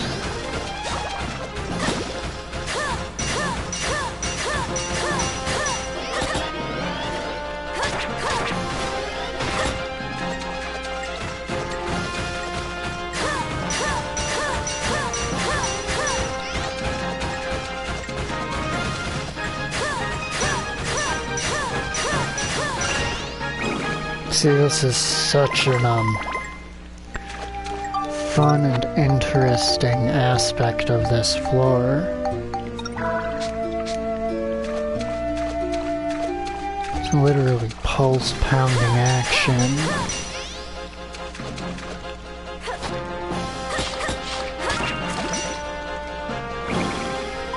You know, backing away and waiting for a giant robot to be far enough away that you can poke it for virtually no damage because it's almost immune to every form of damage your character is capable of dealing. I could mitigate some of that by having a heavy sword,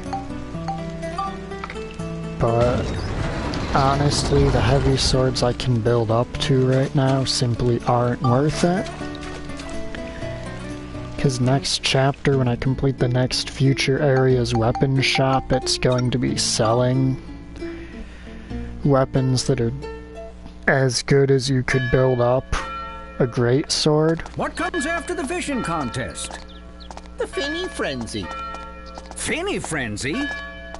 That's right. Contestants race their fish of choice to see which one is the fastest. Great idea, Mayor. You outdid yourself this year.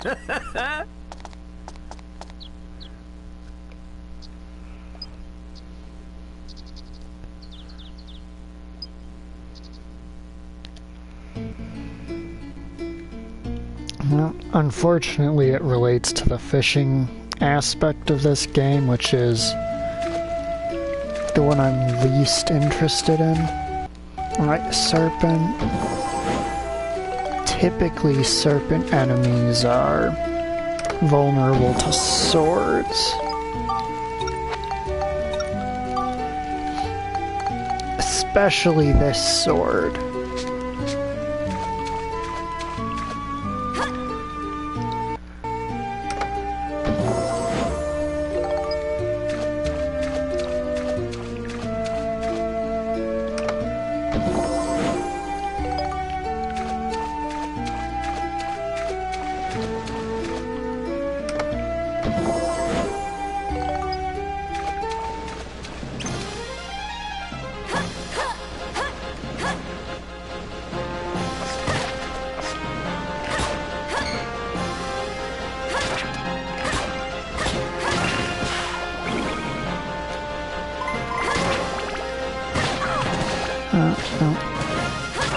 Screwed up the play it safe poke there.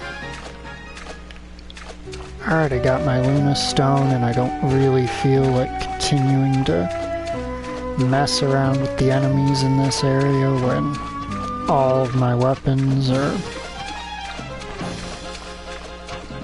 basically ready for the next dungeon and waiting for enemies from the next dungeon for me to be able to promote them.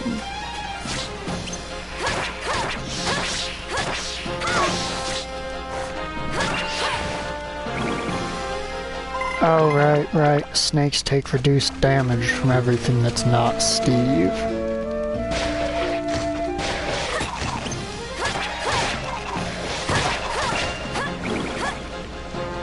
I will teach it to regret that decision.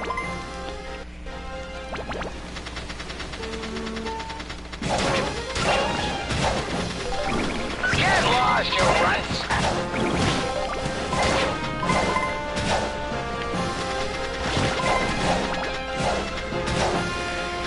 Alright.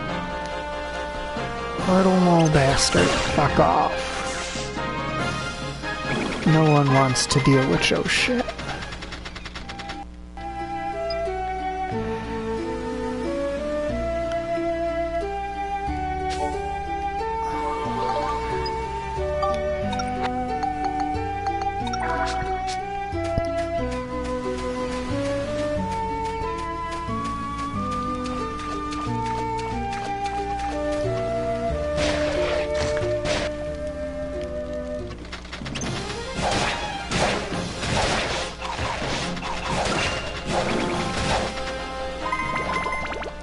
Gotta hang in there!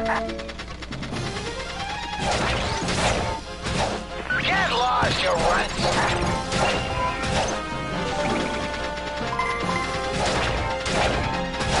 Get lost, you runts! Okay, this sword is just barely too weak to finish them in one hit, or in one combo. I'm exhausted.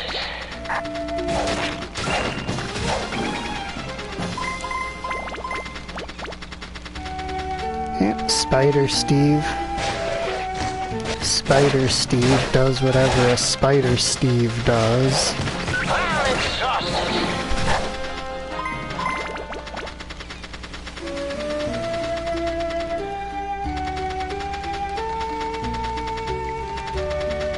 Wow, that's literally just a dead end.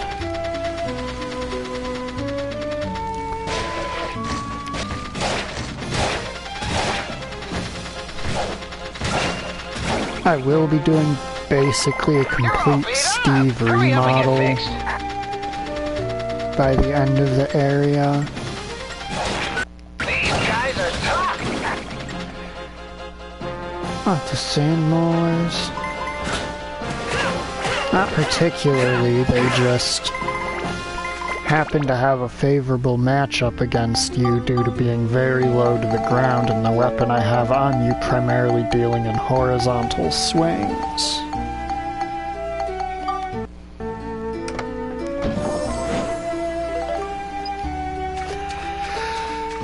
Oh wow, game. Thanks, you really shouldn't have.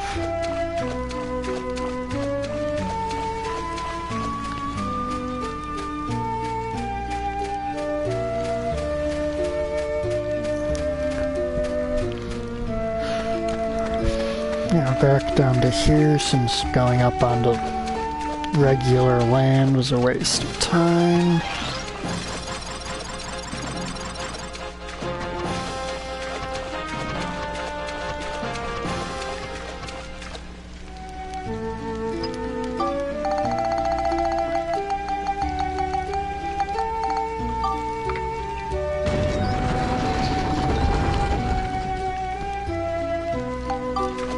Basically, for the rest of this session, I'm gonna mainly just be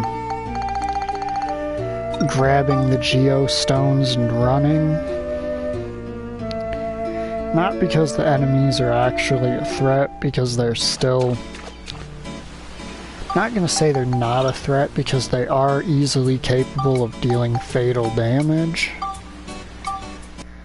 But they're not strong enough that it would actually make me not want to fight them.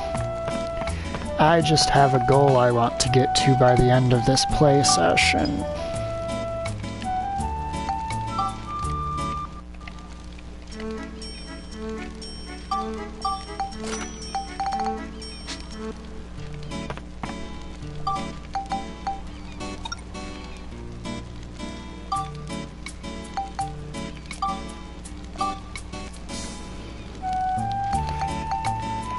But at the same time, I'd also kind of like this play session to not be one of those stretches on until 2 or 3 in the morning ones.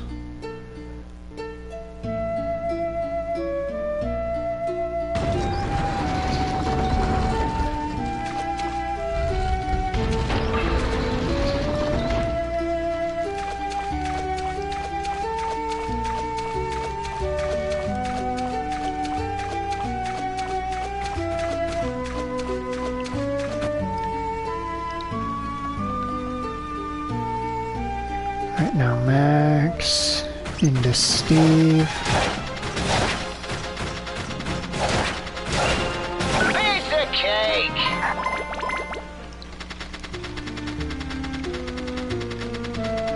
Get off your lazy behind. And Steve's health advantage over Monica and Max is starting to disappear. Let me at 'em.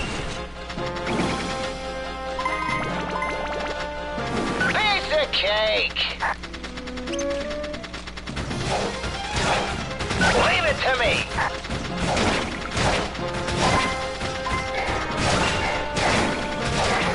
Ooh, Master Jacket, nice. I don't know why, but the Master Jacket is just one of my favorite enemy types in Dark Cloud. Like, I know it's just a skeleton and a jacket with a shield and a knife, but I just like it. Leave it to me!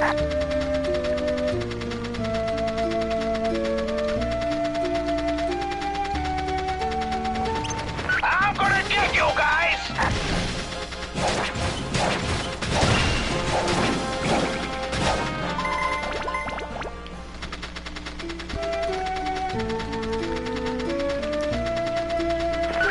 Cake.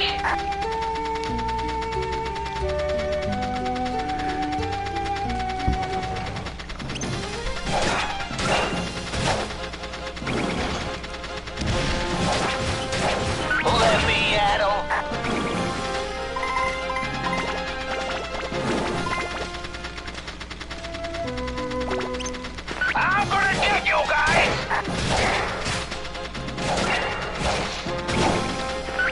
your lazy behind.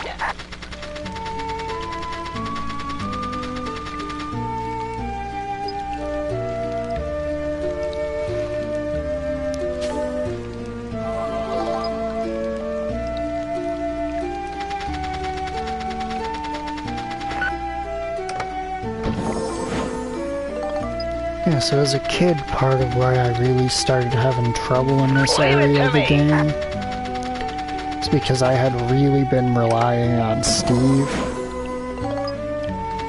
Around here is when enemies really start getting strong enough that Steve can struggle with them. I'm gonna get you guys!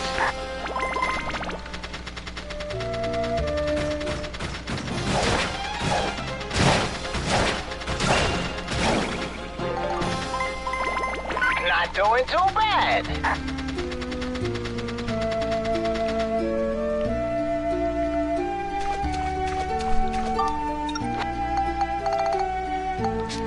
Alright, I already have my floor key. So I'm just looking for the exit.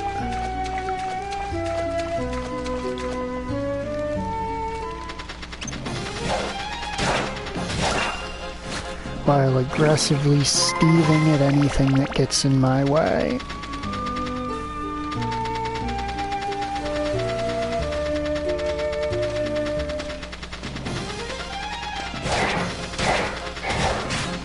Get lost, you runts!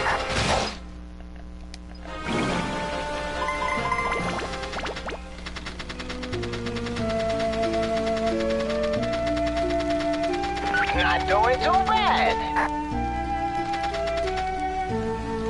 I'm be honest, I am seeing no logical way that going above ground gets me closer to an exit, despite the fact that there is no exit underground here. Unless it is specifically in a very weird area formation here, which it is.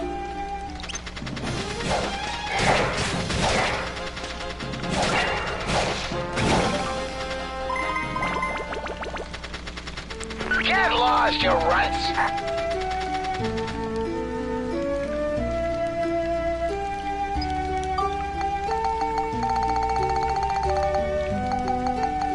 Alright, we'll pop that Luna Stone in.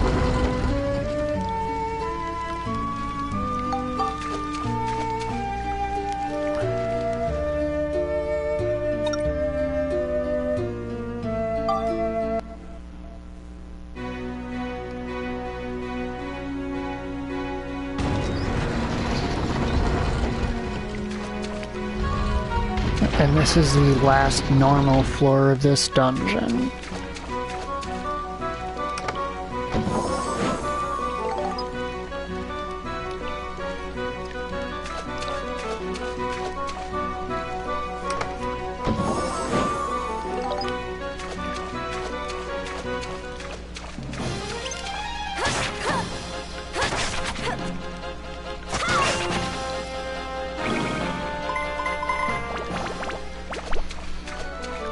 Alright, so infinite money unlocked. As long as we escape this floor alive.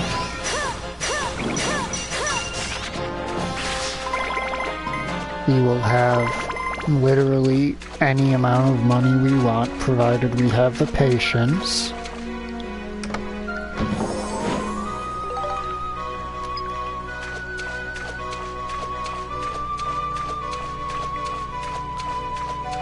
Okay, that looks like an outdoors area over there, just from the way the enemies are all distributed in a very, I guess, specific kind of line. Or it looks like I can kind of see the edge of that area.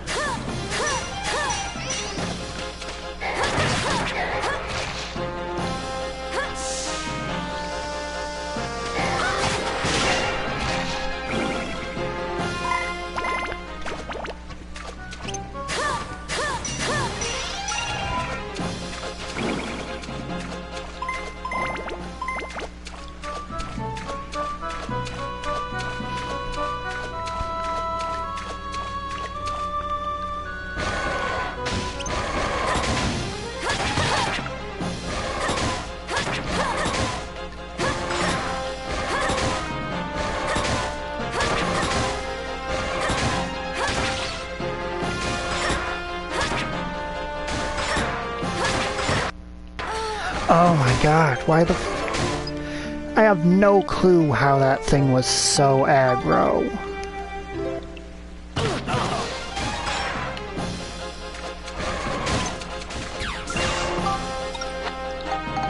Like, I'm sorry, king mimics are not usually that aggressive. That was downright absurd. Basically pinned me to the pillar and would not stop attacking long enough for me to do anything about it.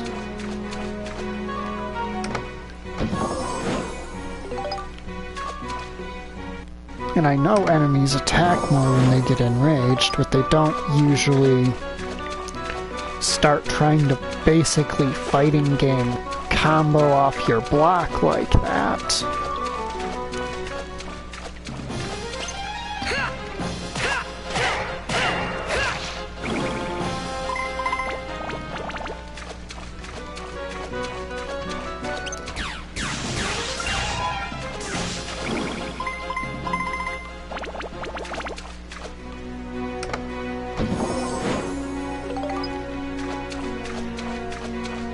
And that is a surface map, as I thought.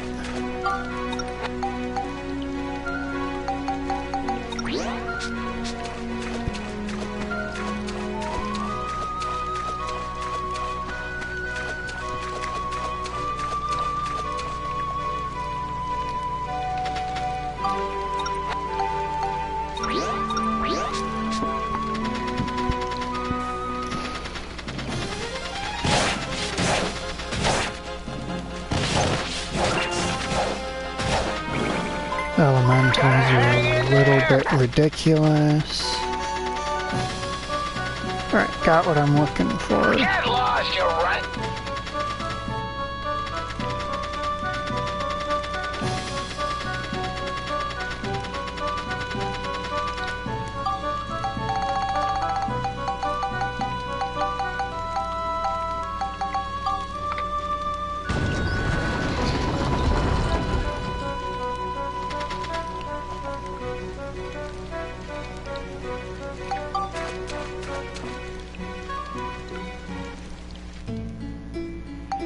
Alright, now time to go see if that trick is still intact.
Alright, I need 2 rolling logs.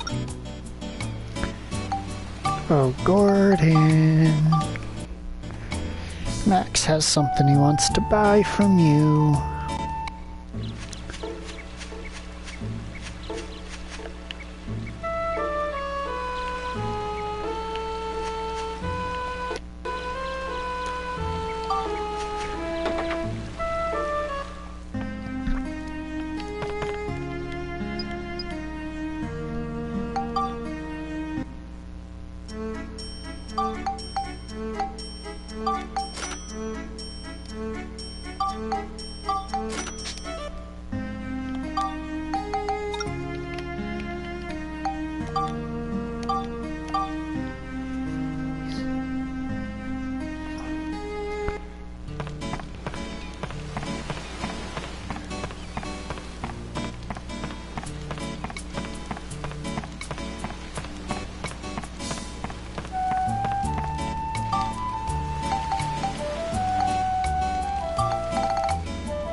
I need 80 for that.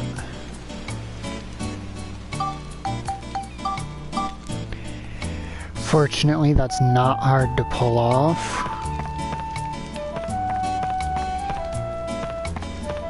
Wait, condo's in the back of the place.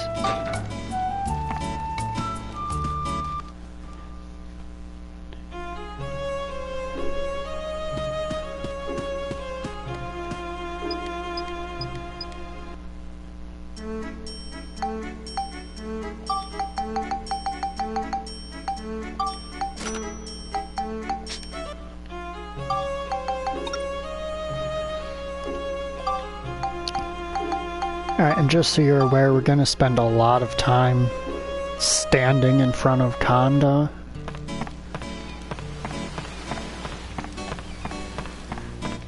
In a short little bit.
Now let's see.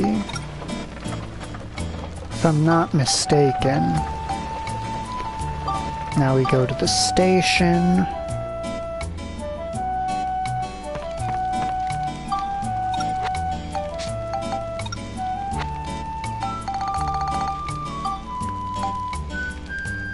That is 90 gilda worth of materials to make one of those.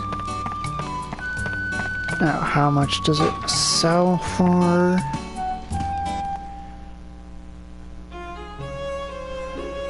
Is this trick still intact?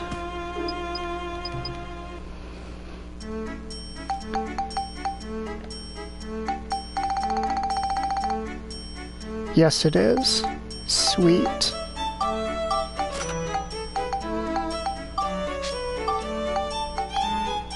I need to keep one of those.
Now, just as a quick demo,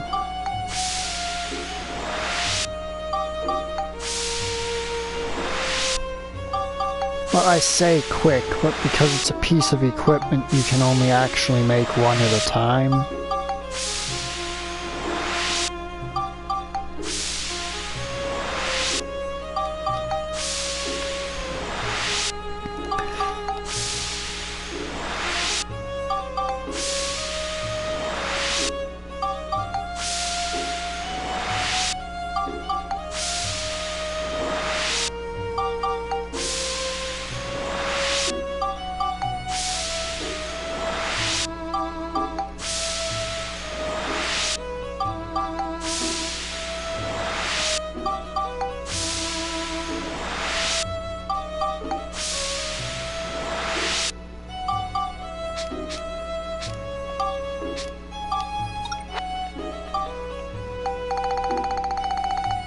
Okay, how did those random gaps get in higher up in my inventory?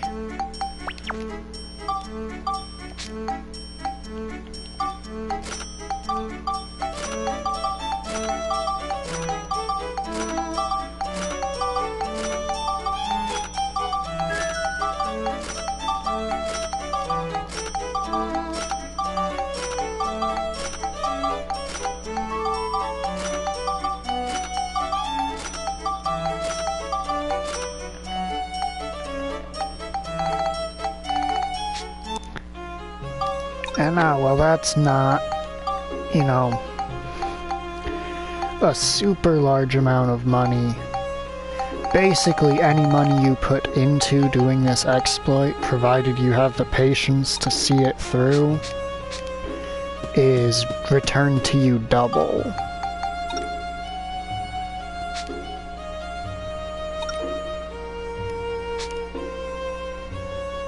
Well, not literally double, because you don't get 180 out as profit per. But you get a solid amount of profit for each one.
There's a picture I forgot to take back in Cedric's shop. Give me a second.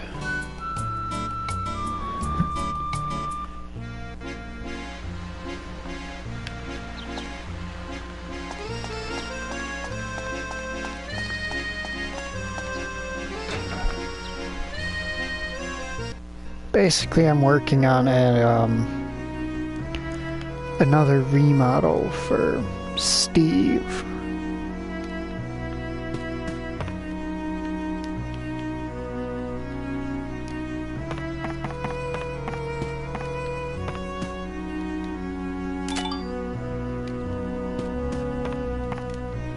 So I need the fan. I need a picture of the whole windmill.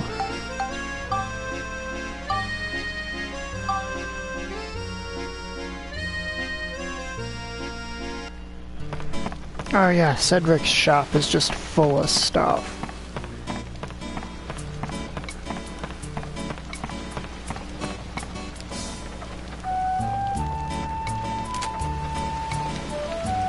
Okay, yeah, I'm too far away for it to count that.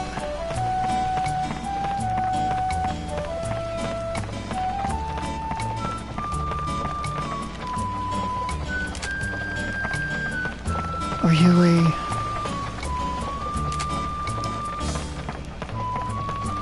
Okay, if that windmill doesn't count, just that one. Because I knew I needed a whole picture of a windmill. I just didn't realize the building windmill didn't count.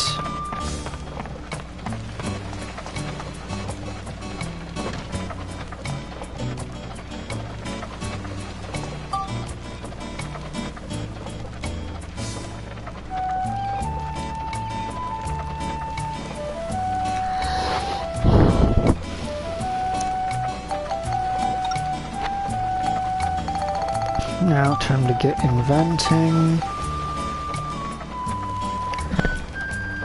Alright, we want our windmill, our telescope, and our fan.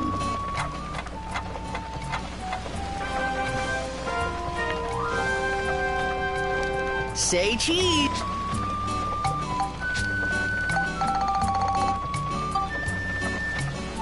Eight silver balls, 15 scraps of metal. And then once we get the,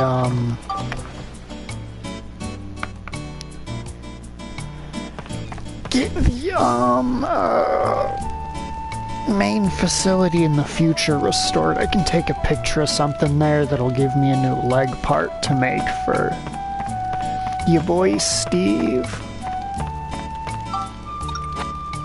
Okay, how can I not remember what I just looked at? 8 silver, 15 metal. But yeah, the future has a lot of stuff for inventions as well.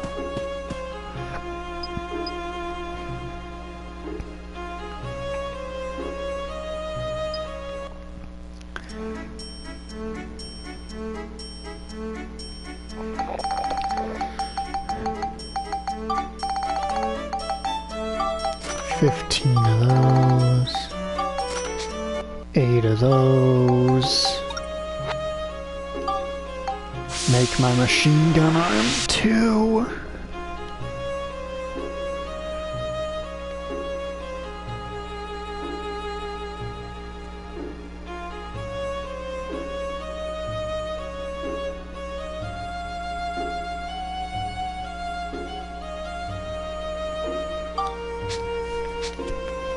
So I'll be getting 2 new Steve part types.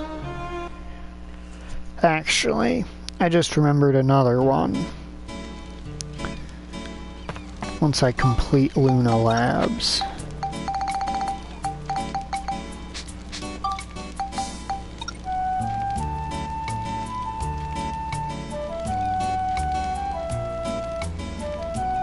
And presumably a torso as well, because torsos are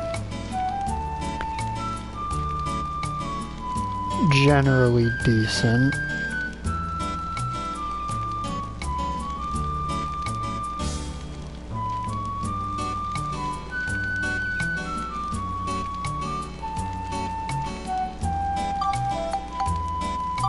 So let's go to Ocean's Roar Cave. Do our final floor.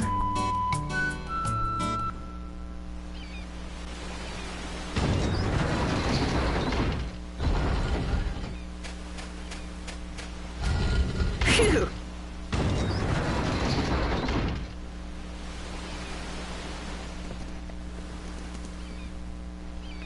We're here! Shigura Village.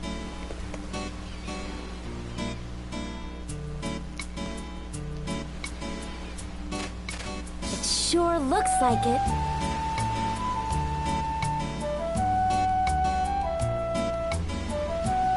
Which Shigura should we try and talk with? We need an old Let's one. try them all one by one.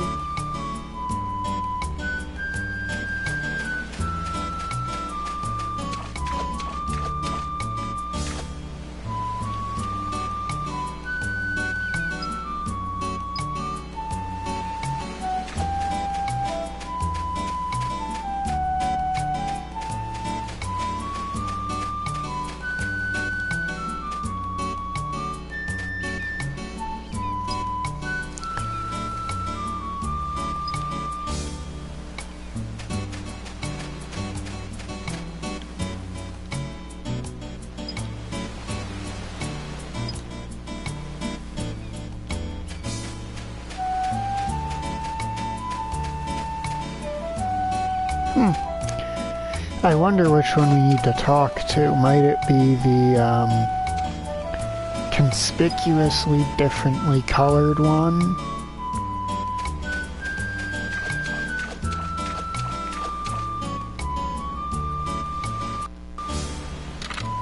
I am Baru, the Shigura tribe elder. We rarely see humans here. What is it you want? Well, actually, we have a favor to ask. A favor? What is it? There's an injured Shigura on the far shore. Human medicine isn't doing any good, so we need some Shigura medicine. A Shigura? Then it must be one that got separated from my tribe. I think so. I must be getting old if I can't even keep my own tribe together. Don't beat yourself up about it, man. All right. Take this then. You're crossing the entire ocean after all. It should work on our lost Shigura's injuries. Care for him well. Thank you, Elder. Come on, let's hurry back to Pow's place. I like the extremely polygonal shadow he casts in the water. It feels very PlayStation 2 and I love it.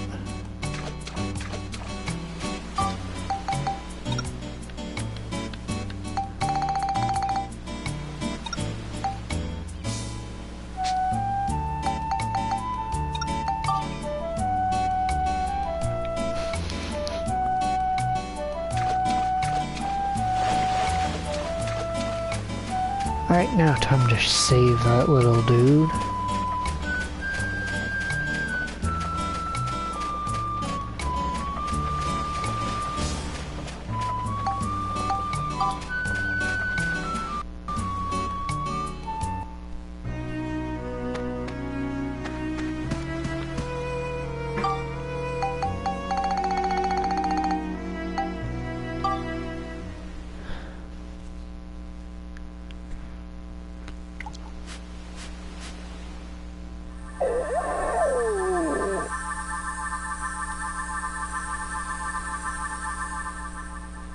His wounds are healing. Shingala, you feeling better? Oh, I'm so glad. You're all better. That tickles. Stop it.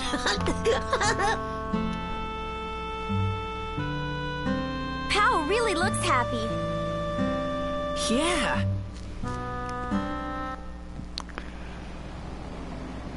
What's that? Don't tell me it's... Is it time to fight fucking Gaspard again?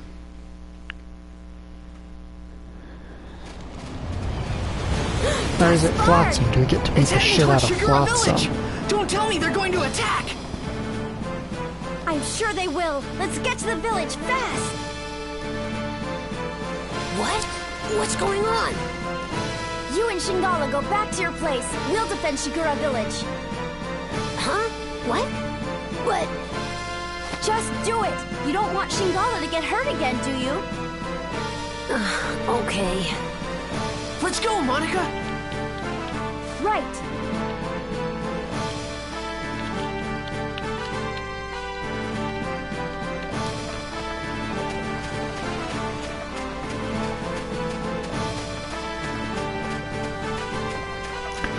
I still don't know what they think we're gonna do about an entire fucking airship.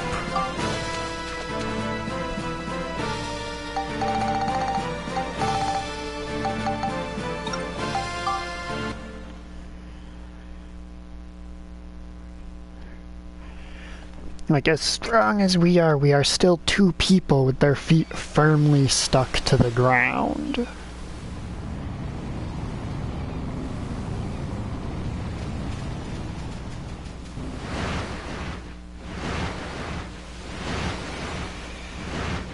Hey, what are the Shigura doing? Look! They've got the same devices on as Shingala did! They're being controlled! That Gaspard! He doesn't stop at anything!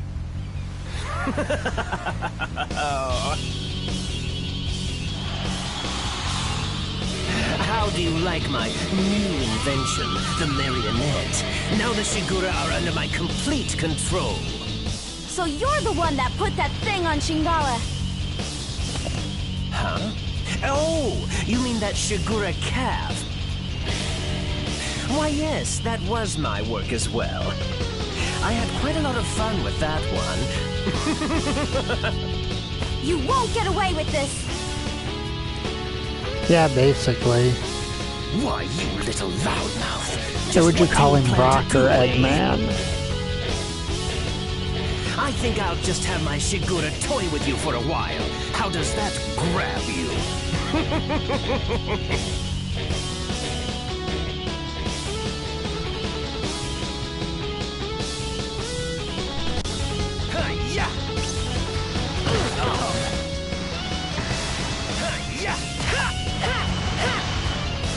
Alright. Take that. Take that. Okay, how am I supposed to even find him?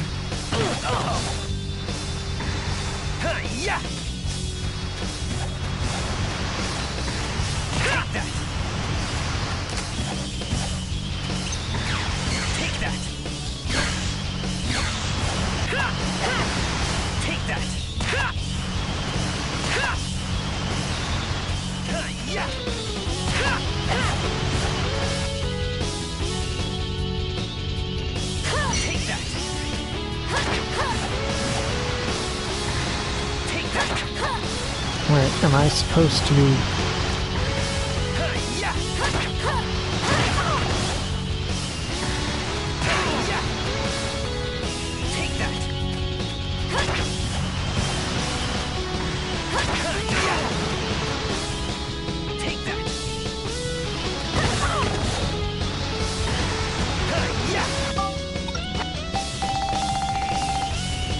This is certainly a unique boss fight, I guess.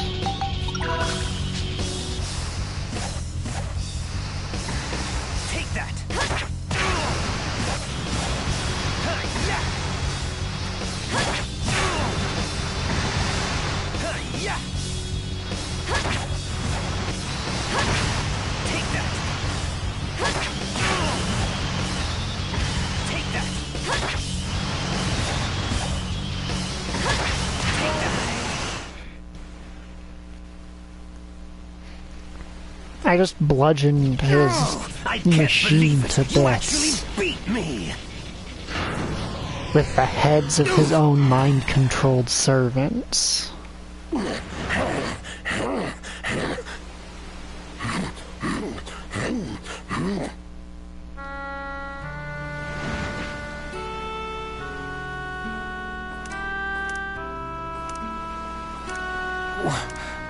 But why are you...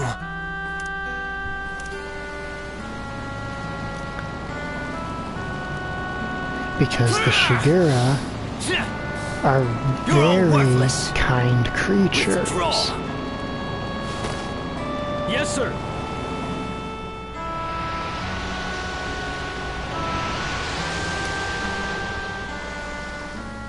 It took me an embarrassingly long amount of time to figure out the gimmick of that fight. Because I'm so conditioned to attacking the bosses myself in games. Thank you for saving us. Ah, yes, extremely so. They're feel like dark the forces last boss sent by encounter Emperor we Griffin. had kind of, escalated it. Emperor Griffin. That's right. He and his henchmen are trying to undo history. I don't know what he's after exactly. But I do know that if we don't stop him, our world may be destroyed.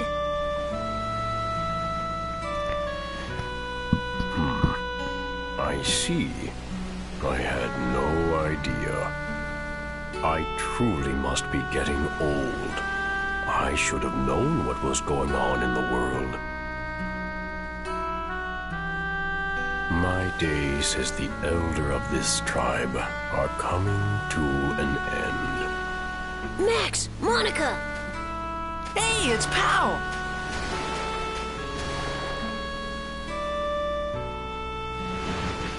You are the one who rescued our stray tribe member? Oh, no, it's nothing, really. So, it was you, was it? This child's mother was lost on this trip. Even for the Shigura, an expedition of this kind is never easy. It's a long journey, and we lose many along the way. Sadly, this child's mother was one of them. With his mother gone, I am sure he thought of you as his own parent. Oh. I don't know how to thank you. This child will grow up to be a fine Shigura, thanks to your kindness. Oh, stop it, Shingala.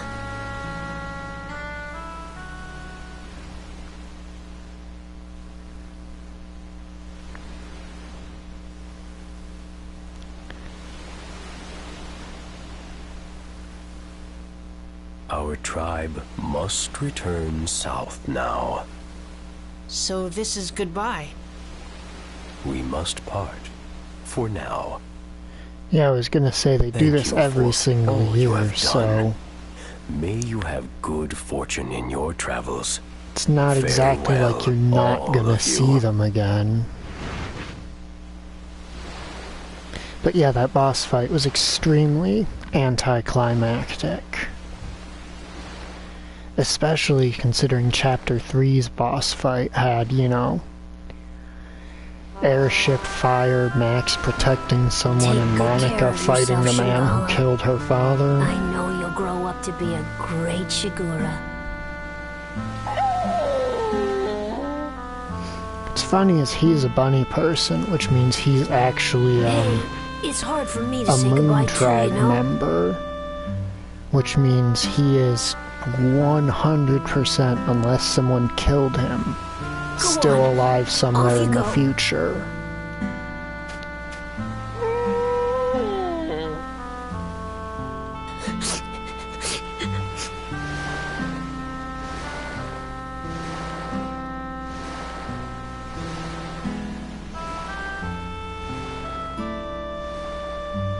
That might be why the game does the,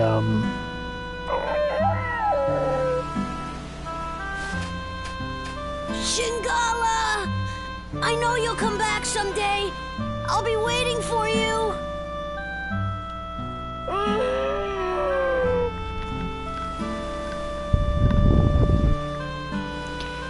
well, yeah, Bye, I mean, Shingala. Osmond, Take care. you know, the scientist guy who gave us the Electro Worm, he's a character from the first Dark Cloud, which So the is sea dragon, Shingala, after so seeing the long kindness ago. of humans, set out on his own journey across the wide seas. that we've yet to find reference Every to year it from in that this day, game aside Shingala from continued him to bring and Luna Master stones to the Utan. shore, and when he did, he always looked for Pow.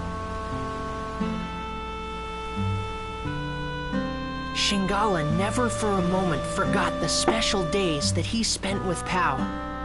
And then, 20 years later, thanks to the biggest load of Luna stones ever, brought by the new Shigura elder Shingala, the world's premier research center, Lunatic Wisdom Laboratory was finally completed.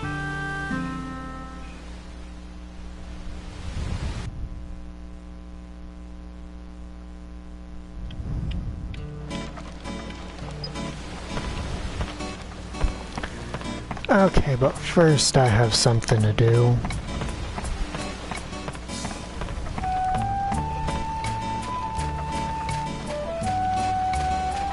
Because there is a Bastin slot that I need to go retrieve.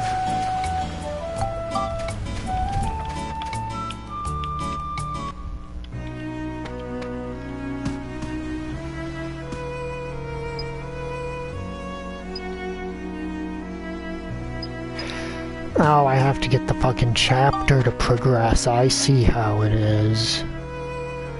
Pain in my ass.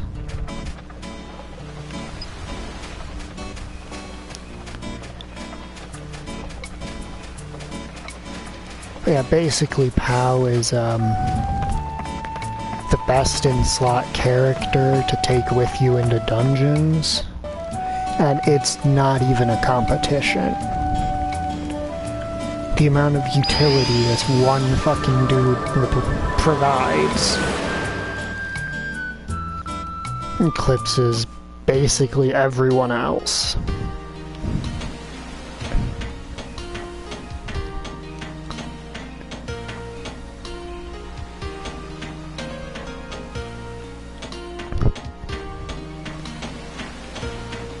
Yeah, you'll notice the layout has altered significantly.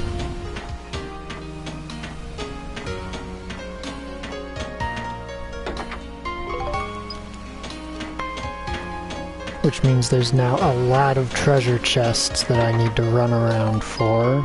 Ooh, a ruby, nice.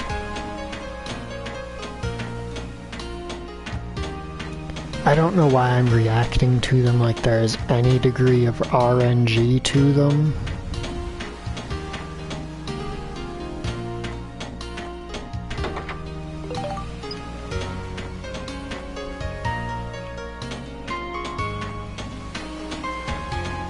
And there is in fact zero randomization.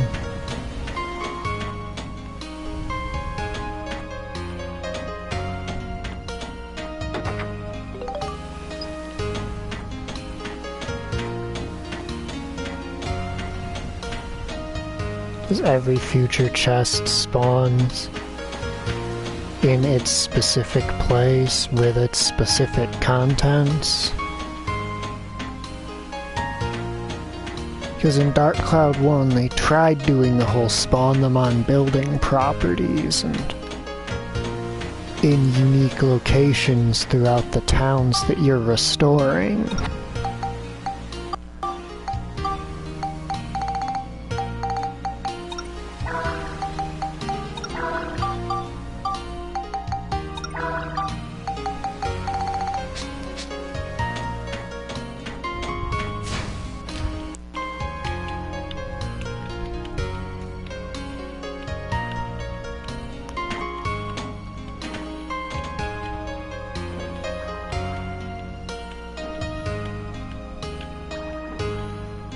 Just think of what I could make with all this! This is Lunatic Wisdom Laboratory, Max the greatest research immediately facility getting in the world. excited. This is the central lab, the biggest research room of them all. Hey, I bet they could make something to send us back 10,000 years here.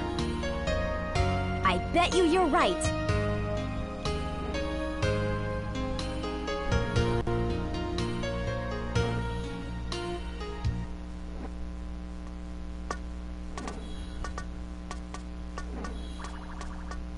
Thanks to you, the lab's been completely restored to its former state. I really appreciate you were it. just in time to basically miss Now the let me entire explain my plan for stream. getting you to Griffin 10,000 years in the past. Really? Sure, there's nothing this Luna lab can't do.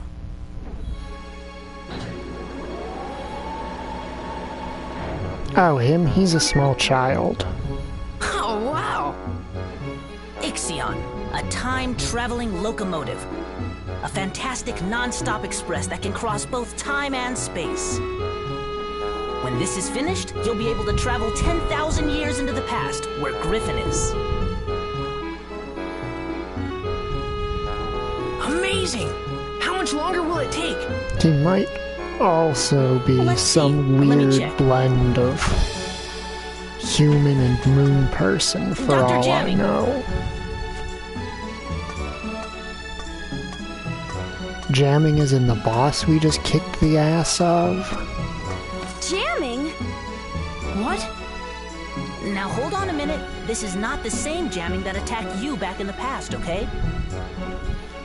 Well, not exactly the same anyway. He happens to be his grandson. Dr. Jamming's grandson? I'm terribly sorry. It seems my grandfather caused you a lot of trouble. Please accept my That's your apology. grandfather. It's not you. What are you fucking However, apologizing without my for? grandfather's research, I would have never been able to develop the Ixion. My grandfather was researching technology that would allow objects to float on the air using sound. He called this his aeroharmonics flying technology. However, he came to a dead end in his research and became desperate. That's when Gaspard persuaded my grandfather into becoming one of Griffin's servants. But when he lost that battle to you two, he had a change of heart. He rededicated himself to his research and was able to perfect his aeroharmonics technology. He perfected aeroharmonics? Monica, you swing swords at things. This isn't a conversation for you. Many flying vehicles were developed after that, based on his technology. This is something Max and the scientist should Of course, discuss. the Ixion here takes advantage of You're the the same muscle. technology, and by combining it with the space-time control panel I developed, my grandfather has passed away. But before he died, he told me I should use his research for something good and just. I try to carry on his wishes, and I think that by continuing his research, this world can truly be saved. Dr. Jamming. He was quite a guy. Yes, and you helped him become the man he was. Well, I wouldn't necessarily say... But that's strange. In the history I know, aeroharmonics technology was never perfected. Yeah, that's Our because we've travels must be improved creating a new history. history for the world. Do you think that's okay? Well, I'm still getting the hang of this, but I'm thinking that maybe history as you know it is not necessarily the one true history. Huh? As well as fixing the flow of time that Griffin has disrupted, we've also been able to add new flows to it. And though these have been different from the original flows, maybe they're meant to be the real world history. Ultimately, you could say that even Griffin himself is playing a necessary part in creating a new, complete history. Griffin? Necessary? You can't be serious! Angry Monica. Why not? Doctor, something terrible's happened. The rebel forces in the west are coming under attack from Griffin. What? Attacked? Get me Elena! Huh? Elena. Your name, Mother. Just who is my mother? And why isn't she with us? Even my own father wouldn't answer my questions. Now I realize that Father hoped I would find out those answers for myself.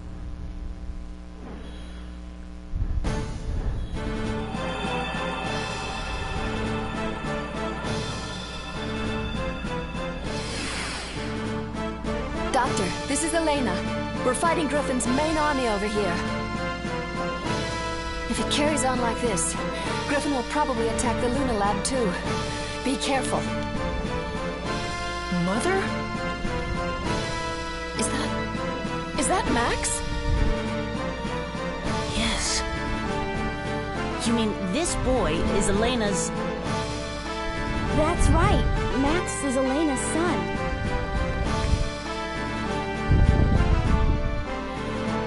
Yeah, it seems like it. Max, I'm sorry. I'll bet your father never told you what happened to me. That's right. But why? Do you really Max, have time for this conversation we live in right different now? worlds. What? It's all right, Max. I'll explain everything. I'll tell you why I couldn't go on living with you. But Not to right explain now, that, though. I You need to have explain what's time. going on in this world now. What do you mean by You're that? under attack. Do you have time for this? I'm from the future, just like Monica. Our time has changed greatly because of the devastation caused by You Edgar Griffin. do not have time for this. We couldn't let Griffin get away with it. So the people of our time formed a rebel force to fight against him. But Griffin began to use the power of the stone. Stone? One of the fabled Atlamilia stones that possess great powers. Powers that can move the earth and control time. Griffin harnessed that power to rewrite history bit by bit. He turned on people and erased their very existence from history. Atlamilia are strange jewels with a will of their own. They choose their owners themselves. Legend has it that Atlamilia will only choose for their owners people of good heart. We don't know how Griffin has managed to get his hands on one of the Atlamilia. But the fact is, he can use the power of that stone. And for us to be able to fight him, we needed one too. 3 Atlamilia exist in the world. The first is the Sunstone, which Griffin possesses. So, fun fact about the Sunstone.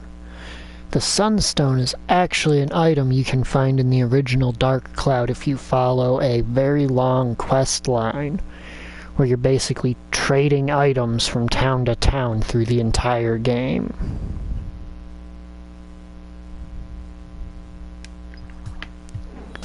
The other 2 are the Moonstone, which emits a blue light, and the That Earthstone, is which emits a tones. red light.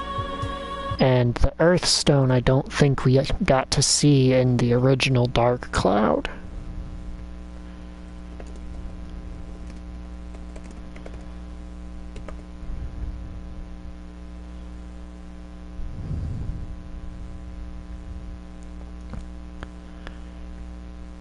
Yeah, we didn't get to see the Earthstone in the original. Griffin tried to increase his powers by gaining possession of the remaining 2 Atlamilia. So we searched for the remaining 2 stones. First, we traced the owner of the Moonstone. That was Monica's father, King Raybrand. At first we thought we could inherit the Atlamilia from King Raybrand to help us in our fight against Griffin. But the stone wouldn't accept any one among us as its owner. No, they don't have time for this right So, in now. the end, we were unable to get the stone. We guarded King Raybrand so that the stone would not fall into Griffin's hands. We decided to protect the person that the stone had chosen from the threat of Griffin. But Griffin was devious, and he assassinated King Raybrand. Griffin didn't get his hands on the stone, though.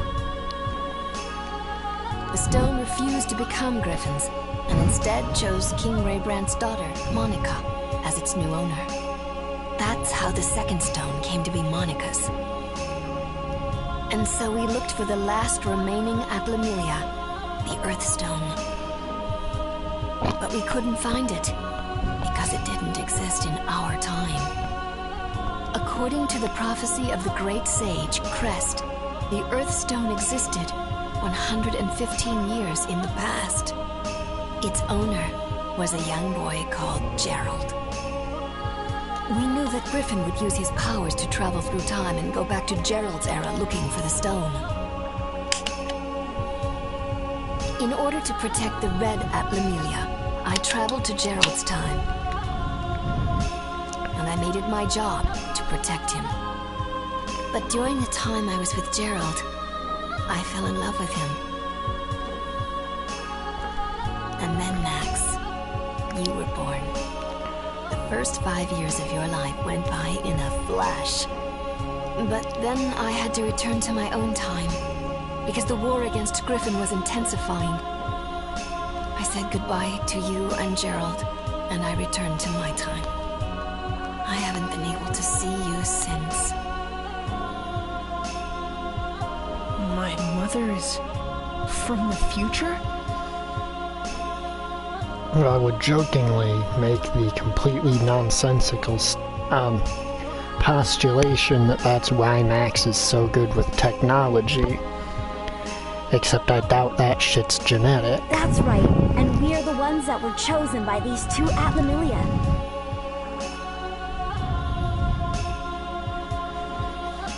Also, thinking about it, doesn't that mean that Max and Monica are technically part of the same generation of people? Since both of their parents are the generation... Since, you know, Max's mother is the same generation as Monica's father. I was just given this stone by my father. No, not exactly. Your father couldn't even touch it anymore. He must have realized the stone had chosen a new owner. Gerald couldn't touch it himself, but he saw you could play with it without effect. The Atlamilia chose you as its new owner, so Gerald let you have it. I think that the Atlamilia have reasons for who they choose as their owners. There's probably even a reason why Griffin was chosen. So what you're saying is that Max is right, and that Griffin's actions are actually necessary. A reason he was chosen?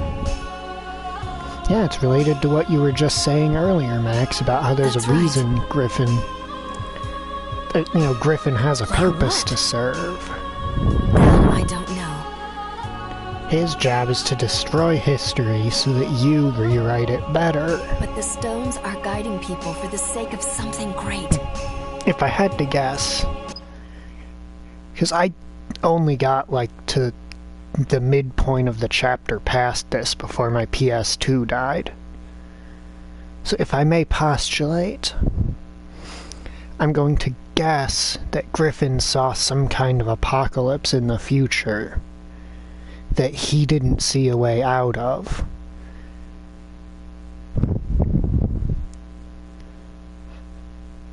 So then he fucks everything up, goes to just spare the people from this probably worse fate by just erasing that entire timeline. And my theory is that Max and Monica's job is basically to create a future that can withstand whatever event he saw that made him want to destroy everything. I can just feel it.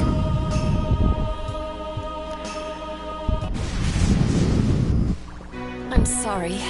It looks like we haven't any more time to talk. Just wait a little longer. If we can recreate Pasnos, we'll have a chance to fight back. Recreate Pasnos? But how? Max and Monica will recreate its origin point, of course. The origin point of Pasnos is a workshop in Heinrada, a village at the foot of Mount Gondor. You'll have to head there. I believe Mount Gondor is a volcano. Is a dangerous place. I'm not sure if you... Which, by the way, the shoes that Max has are, I'm pretty sure, We'll be fine, Elena. Just special leave it to in us. that they allow him to, walk Don't across worry, Mother. lava. I'll save you. Just stay here. Max, okay. Take care, both of you. She's like, I am your mother, I am supposed to protect you. You bet. What are you doing?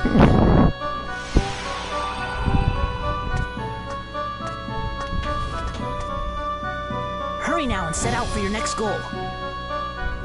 The volcano Mount Gundor. A huge factory, the Gundorata Workshop, will be built there in the future.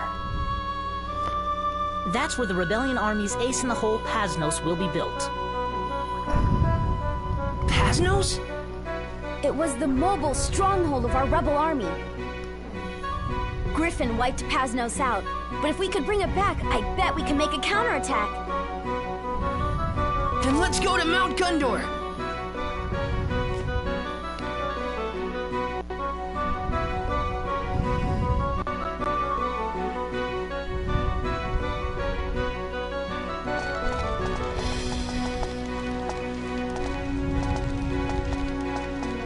Hey, Max, Monica.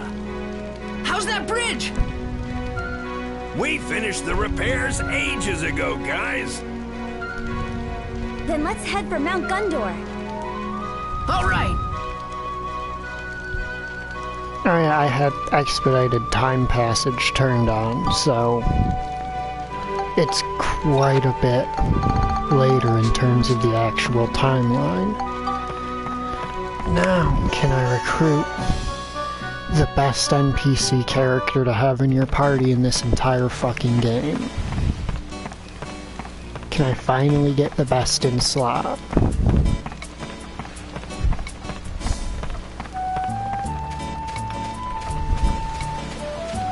Come on, pow.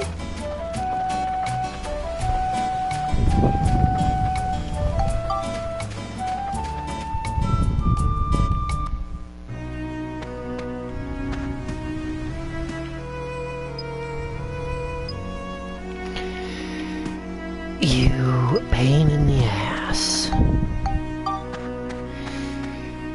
I know I'm supposed to be able to recruit him sometime around now, and I just want to fucking get it done.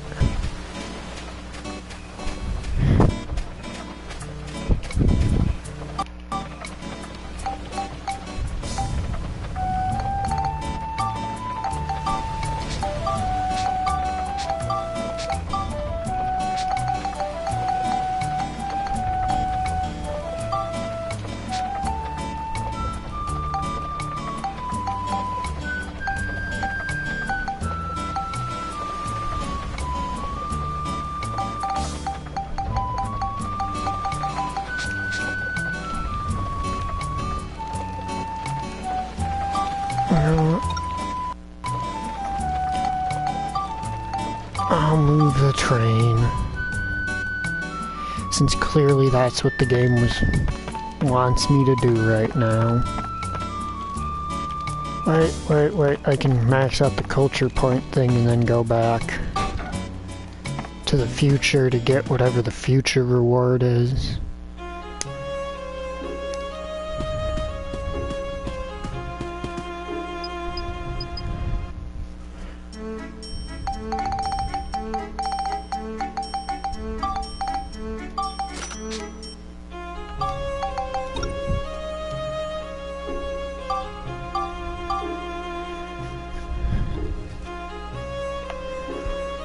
But yeah, basically you can recruit that bunny dude and he is downright ridiculous.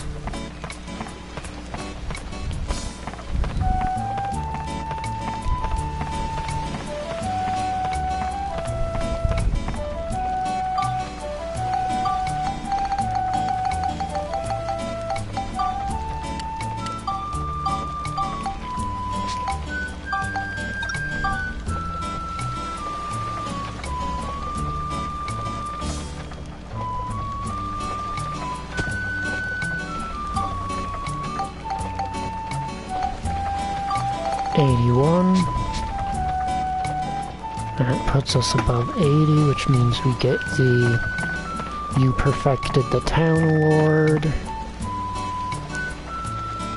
which you get for not just building back, but building back better. Not in air quotes.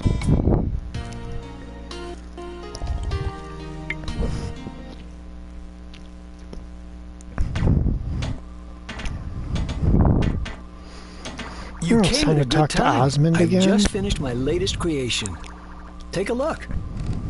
What's that?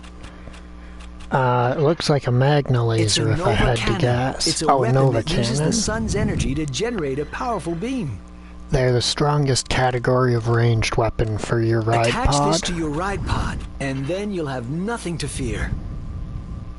All right. Thanks, Dr. Osmond. No problem.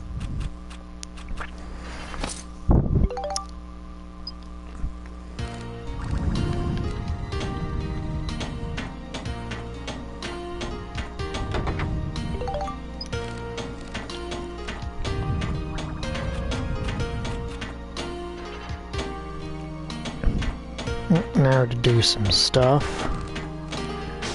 Since I'm in the future and it didn't boot me back out, I finally get to, you know, take a look around the future, see the actual insides with chests and stuff spawned in them.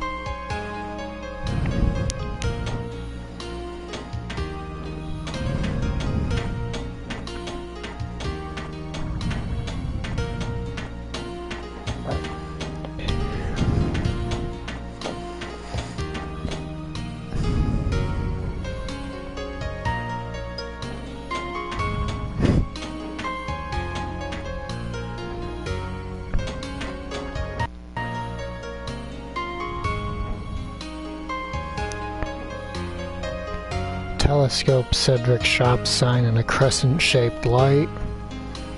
That is how you make the sword arm that is currently on Steve.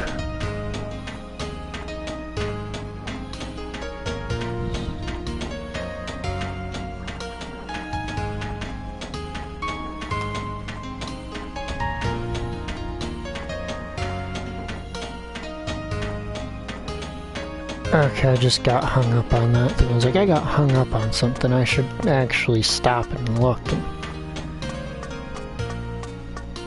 make sure it ain't something weird.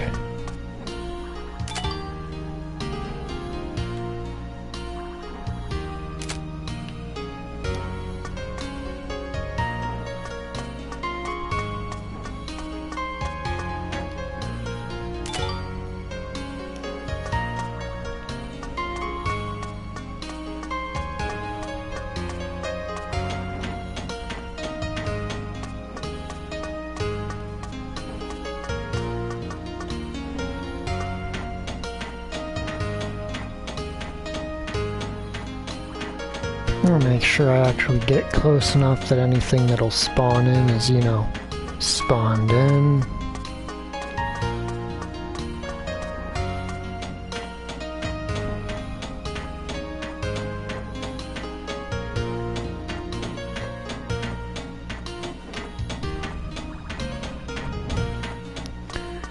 Because we have reached the Clueless spends fucking 30 minutes scouring the future looking for items section of the stream, which is backed by popular demand.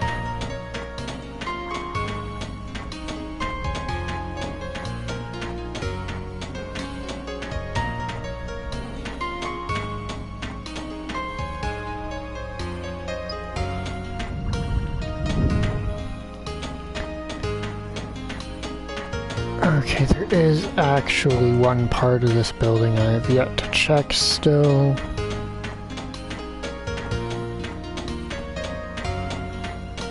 And that is if we go around this way from the entrance that we took in.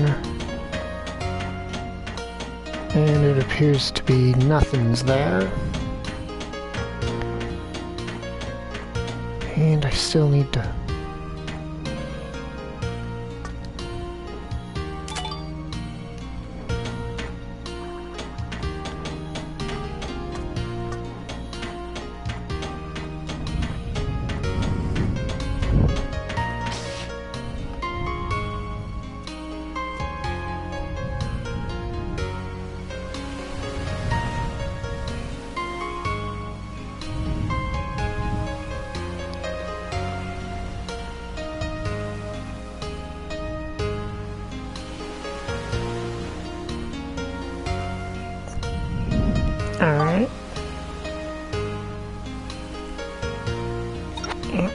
that from the past before I can make that. That's right. I need a car. Well, a picture of a car.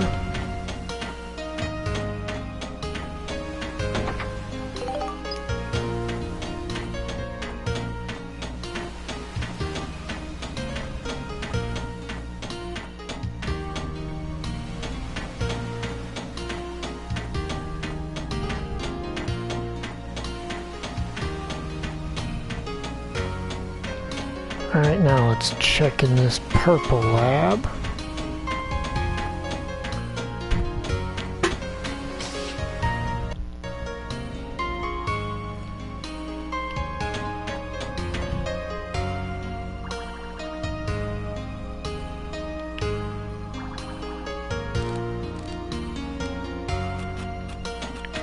Yep.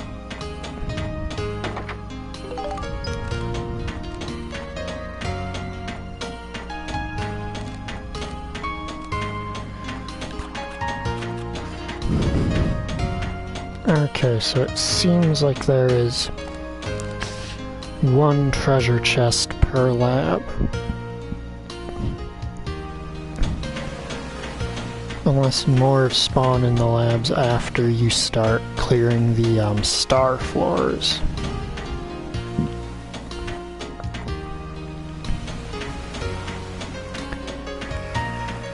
Alright, on to lab number 2, because it makes no sense how these are numbered, since 1 and 2 are directly across from each other.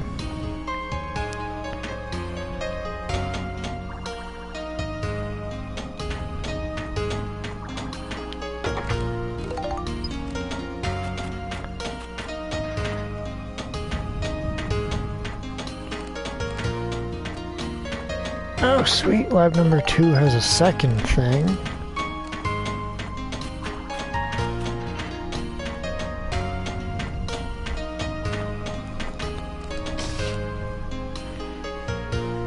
Due to the fact that I have work tomorrow, I am not going to be like triple checking every section of this map like I did with the other one.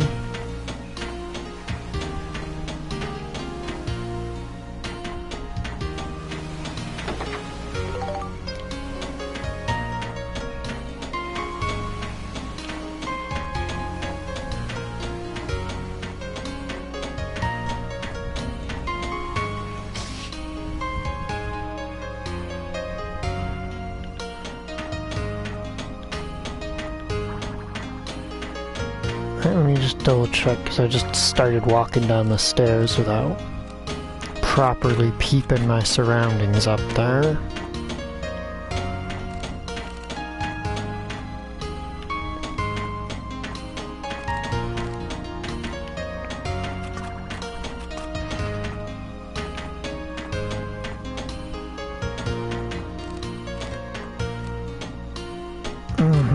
So here's the counterbalance to number 1.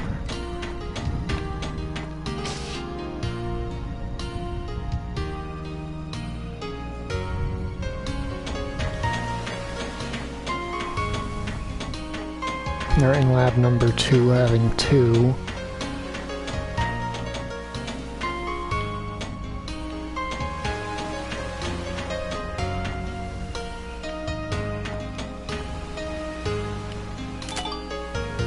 Symbol of Luna Lab, that's something I also need for an invention. But it's also a scoop that I should show to Donnie.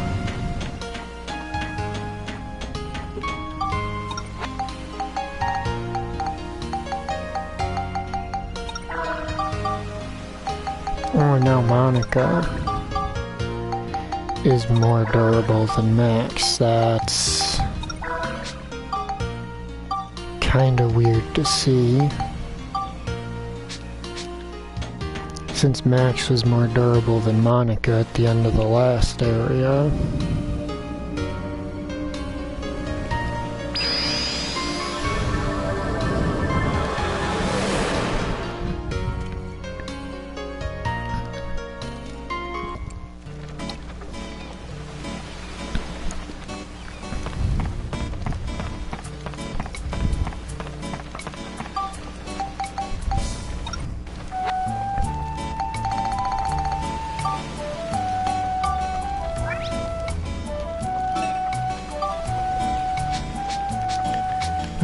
don't want to delete all those because I come over here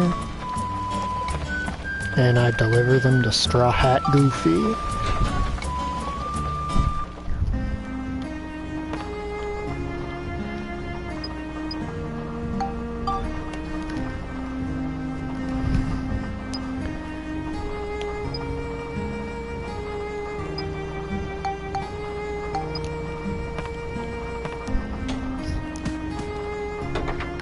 I thought you'd appreciate that one.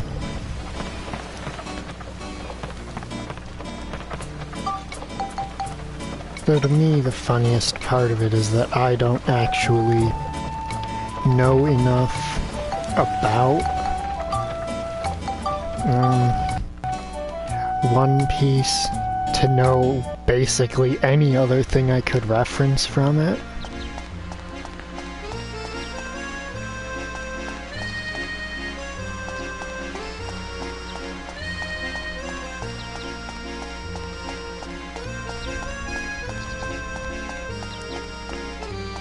Now, if I recall, the bar is this way. Because there's the Blackstone Railroad.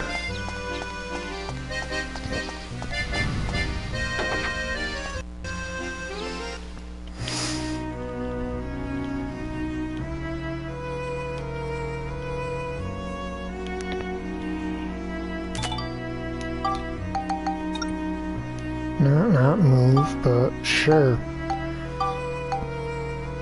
I guess if you want to move, we can move. So I'm standing in front of Conda for...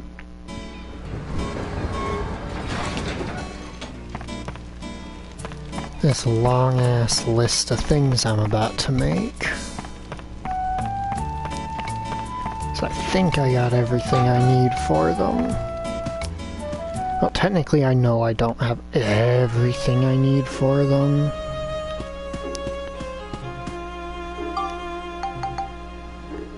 Of course, I think I could get the thing I'm missing.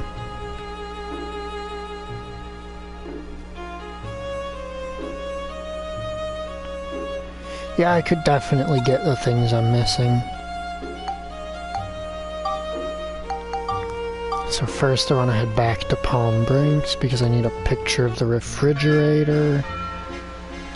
That is in the general store if I recall.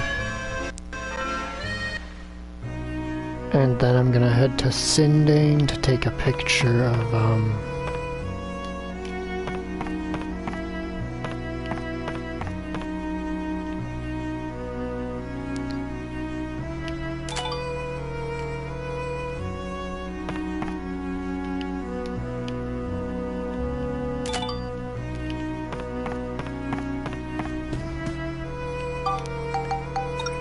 then I want to go to Sindane because I want a cart. Yeah, it's a big ass watermelon, ain't it?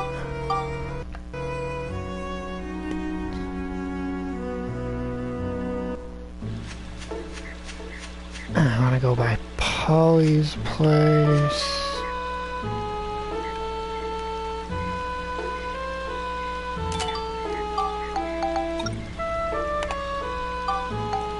It was like the size of Max.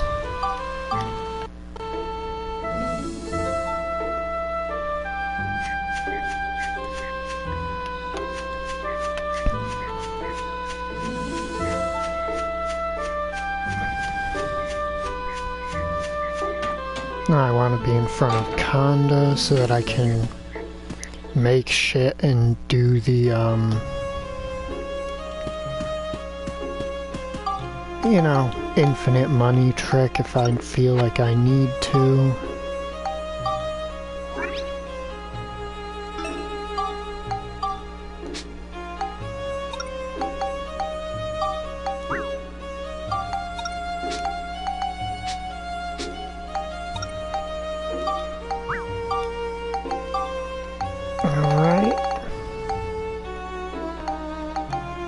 Now to start with, I need a car, I need a belt, and oh god, I need to find System 5 WP2.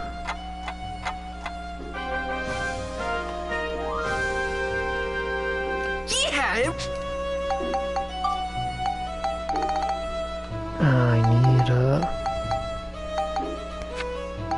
windmill.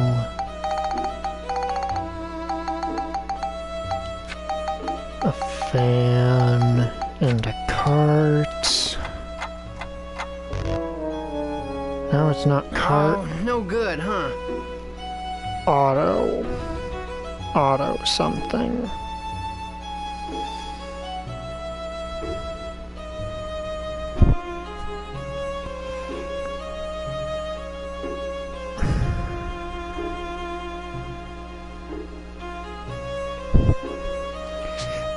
Oh, the one I'm thinking of I fucked right up. I don't need the windmill, I need the windmill blade.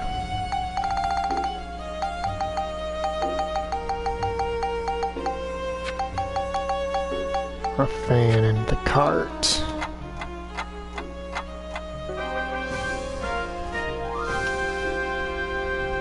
Yeah, it works!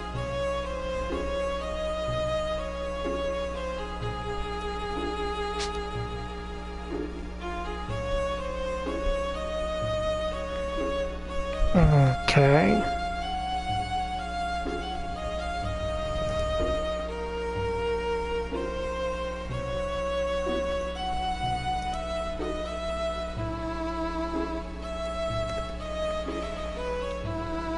There's some other stuff I could get, I think.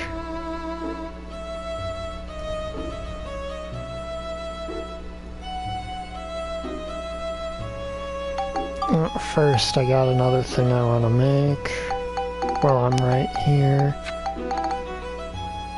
Fountain, Luna Lab. Oh, you asshole. Maybe it's under L, like Luna Lab symbol. No. Oh, right, it's one of these things, so it's all the way down here. Symbol of Luna Lab, and now I need a wooden box.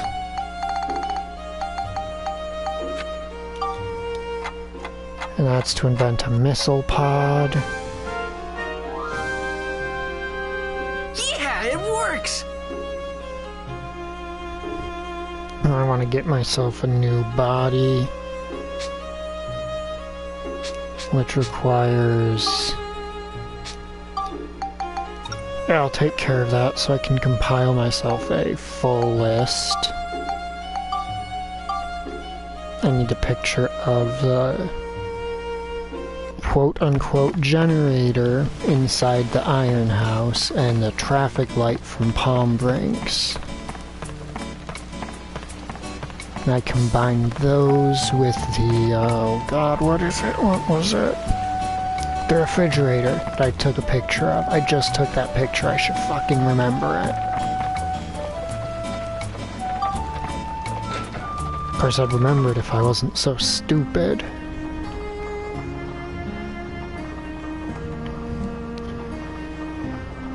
Now, you might think, you know, the thing with the electricity glowing in it is a generator, but no, it's an egg-shaped transmitter. That's a generator. Television. No, that ain't a thing.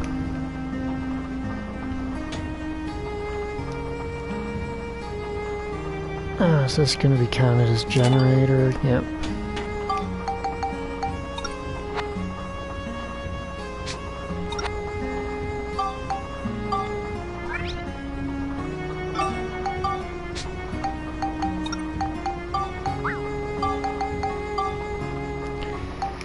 No, dum-dum. There's still a thing you need, dum-dum.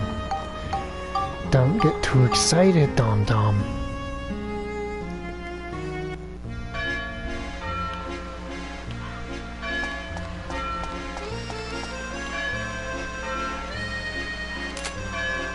Oh, too far away, doesn't count.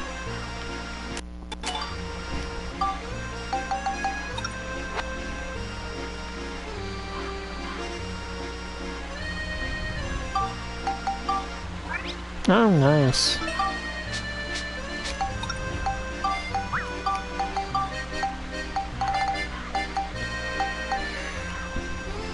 Okay, how is it that I'm blanking? Okay, traffic light. Smell generator, refrigerator.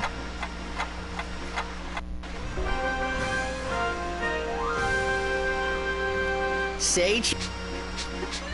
I gotta go shove myself in Conda's face.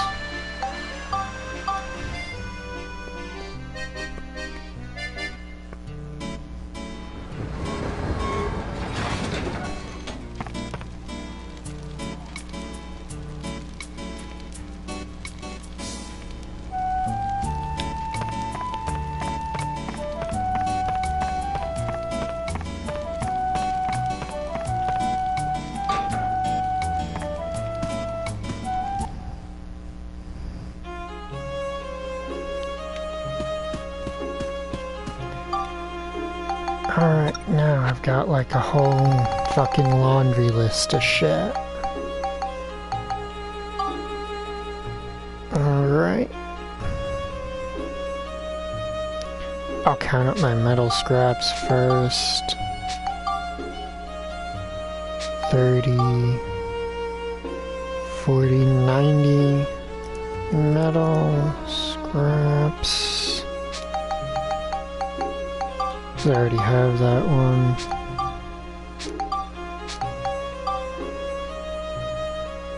T7.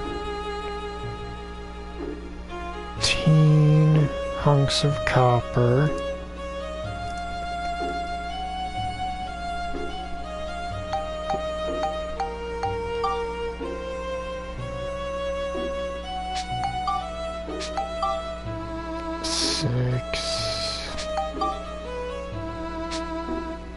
What is that? Thick hides? We need 6. 6 thick hides. 7 fire element. I already have the 7 fire element. I don't need to get more. 10 silver.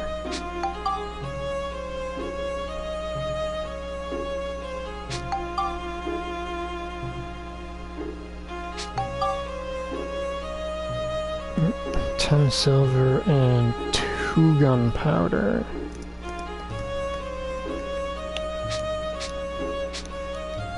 And I'm standing in front of Conda because, well, as we'll see,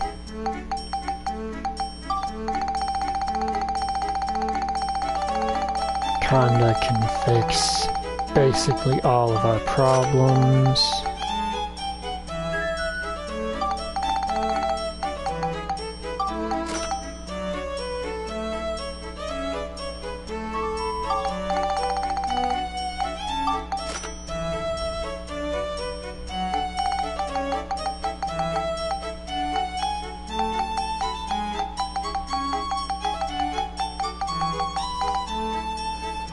Okay, I can't not get thick hide or gunpowder from him, can I?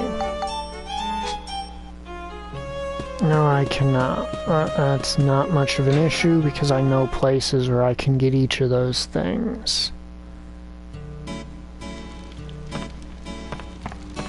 Alright, where's Miss Blows shit up? Miss Dynamite, where are you with your dynamite?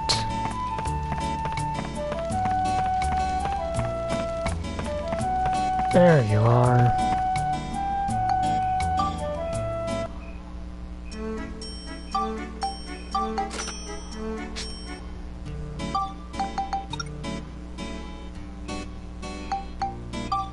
Alright.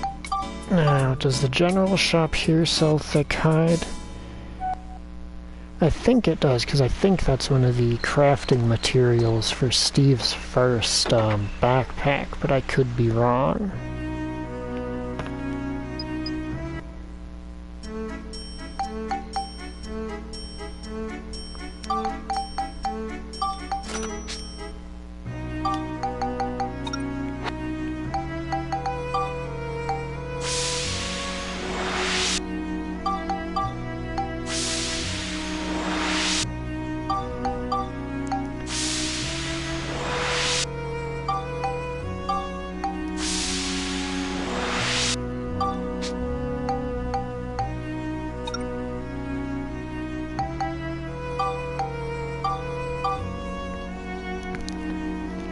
There we go, a bunch of new parts for Steve.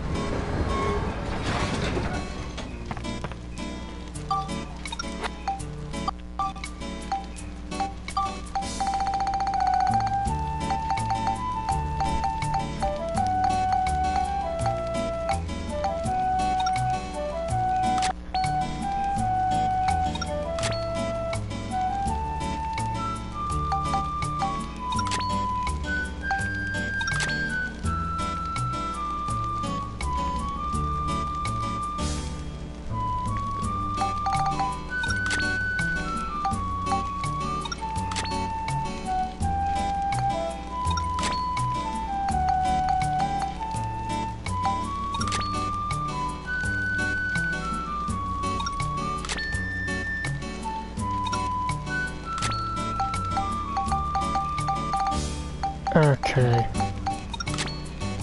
I think this one looks good aesthetically.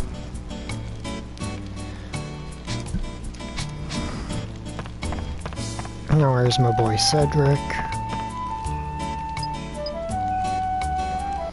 Now we gotta leave before Cedric becomes an interactable NPC properly here we again. Go. Mount Gundor, here we come!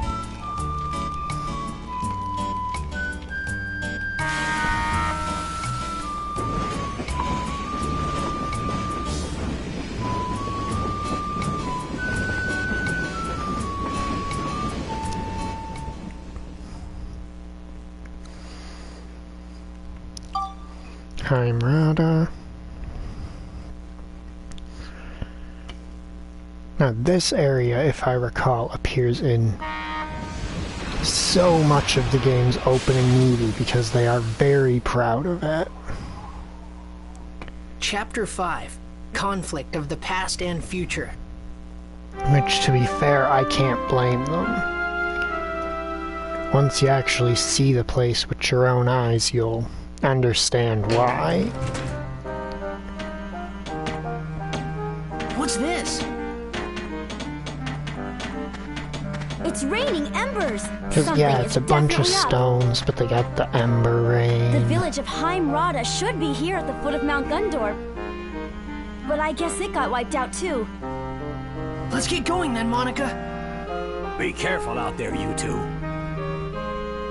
There's nothing much we can do this time, so we'll just take it easy on the train, okay, guys? If you need any help with anything, just let us know. Oh, they're finally... So they finally realized that there's not a point to just shoehorning and ham-fisting them into things. Alright, now... I should be able to go get my best in slot character. And I'll...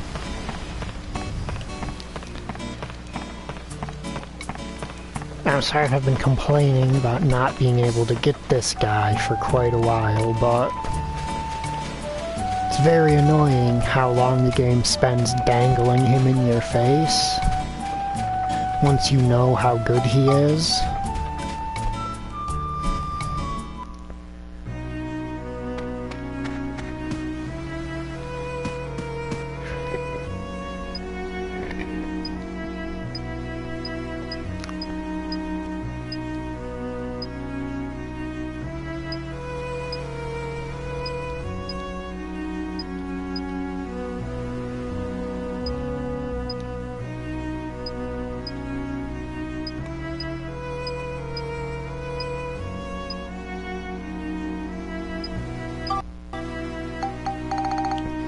So now, what do you think you give a rabbit to make friends with it?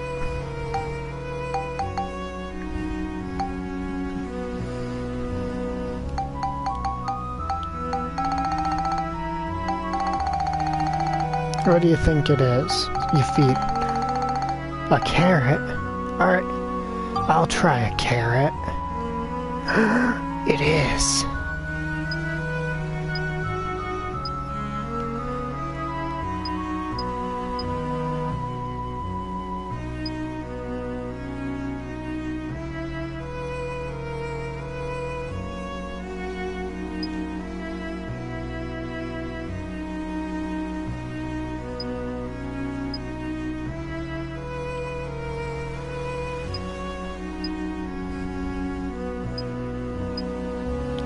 He's not just helping us because we gave him the carrot. Just remember that. That is a statement from him.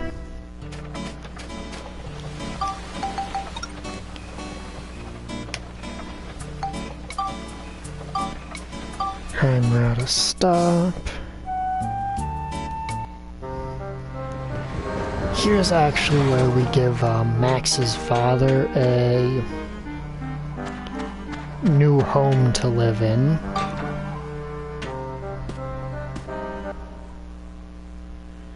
Yeah, definitely not because he was given bunny cocaine. But yeah, look at this shit.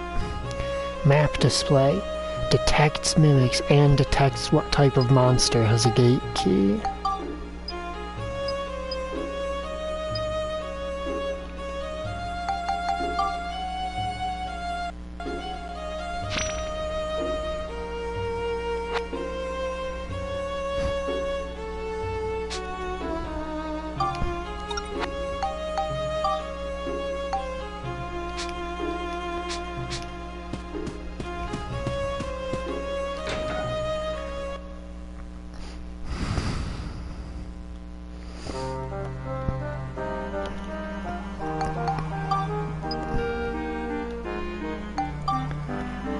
Alright, let's see what you got, Cedric.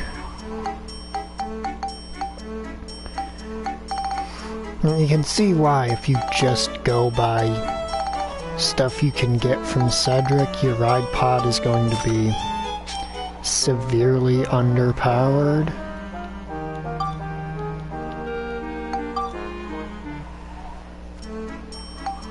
Because for reference, this thing has 120 fuel capacity.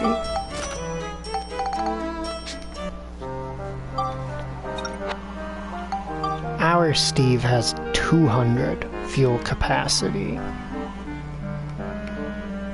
38 defense. Machine gun arm 2. A Nova cannon if you wanted that. A missile pod 2 if you wanted that. Now, I guess I should go demonstrate how those different types of weapons actually behave.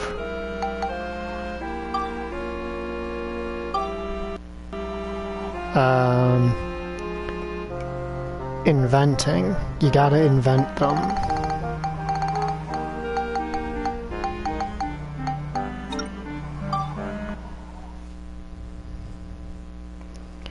I'm pretty sure I have an escape powder, so I'm just gonna kinda fuck around with the new weapons I got for Steve.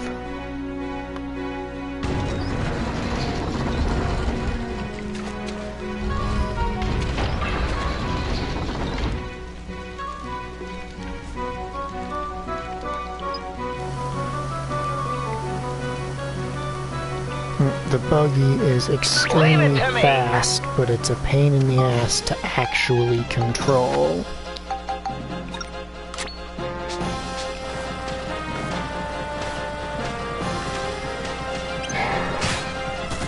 Leave it to me!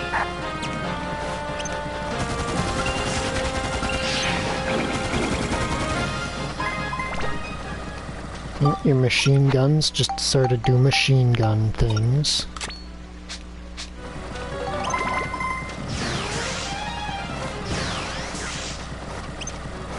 Your Nova lasers shoot powerful beams, nothing too hard to understand there.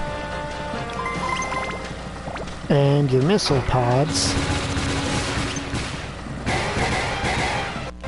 Wait till they get a load of this! Fire tracking missiles of enemies.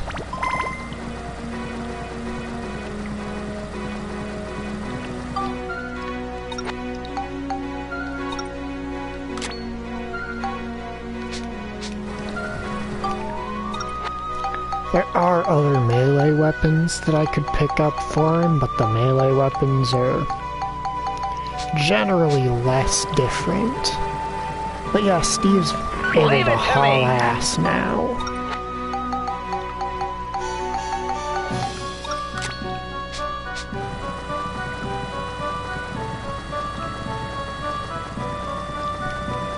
Leave it to me!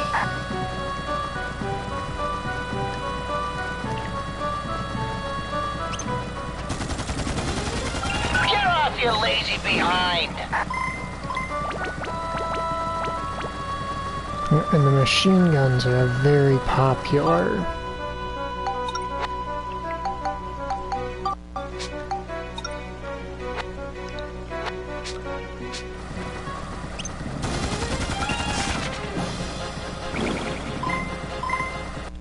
Let me at him! The machine guns are a very popular weapon for Steve because of how quickly they burn down enemies. And the fact that they can be used while on the move with relatively minimal effort. Wait till they get a load of this!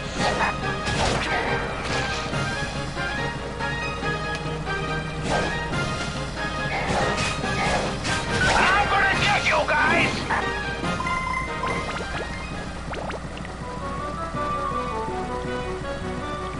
Let me at him!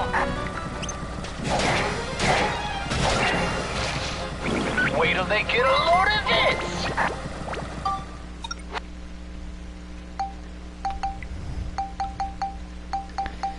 Because it's fun.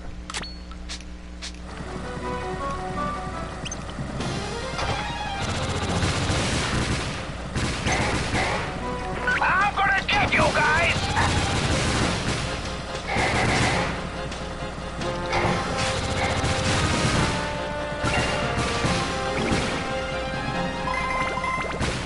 Leave it to me! A lot of people just sort of choose and keep a single type of weapon on Steve. I personally prefer to go in with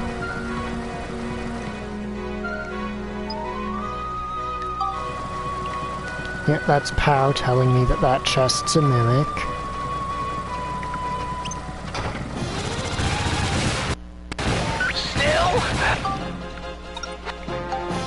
And that weapon is just sort of poorly matched against that enemy. Wait till they get a load of this! But that's what the Nova Cannon is for. Wait till they get a load of this!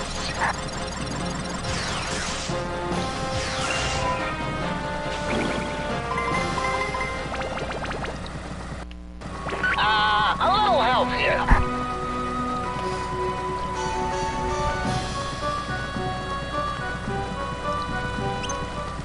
I'm gonna get you guys! The only issue with how fast Steve moves now is it is extremely easy to break your target lock on enemies without meaning to.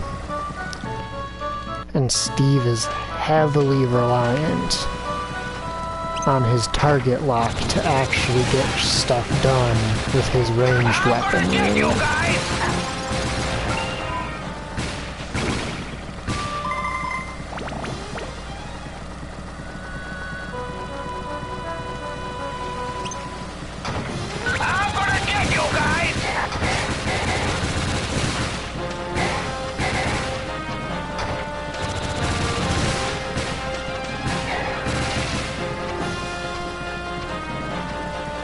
Wait till they get a load of this!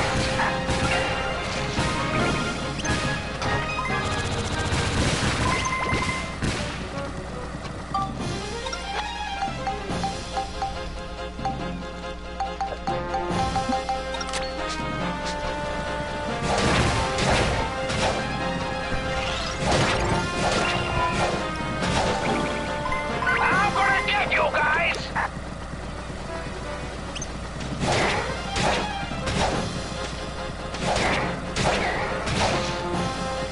Get lost, you runts!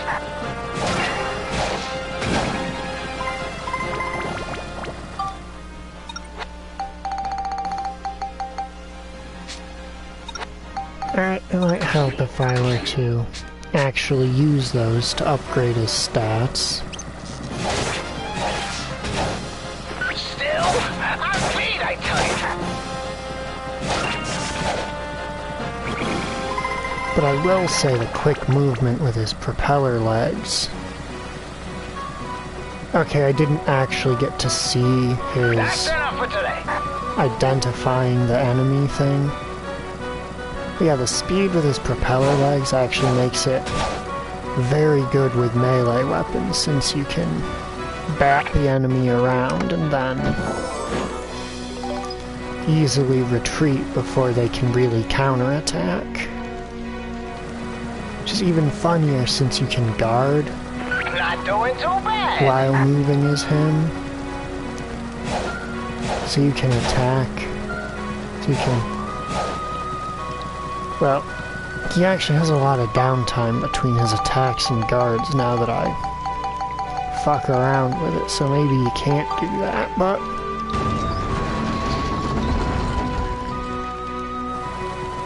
Basically, Max and Monica, when guarding, they move extremely slowly. To the point where, honestly, it's hard to actually call what they're doing moving.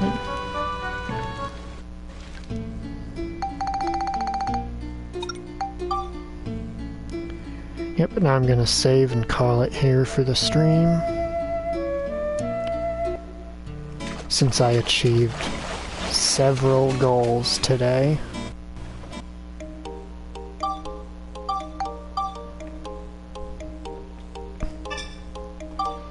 Alright, everybody have a good night.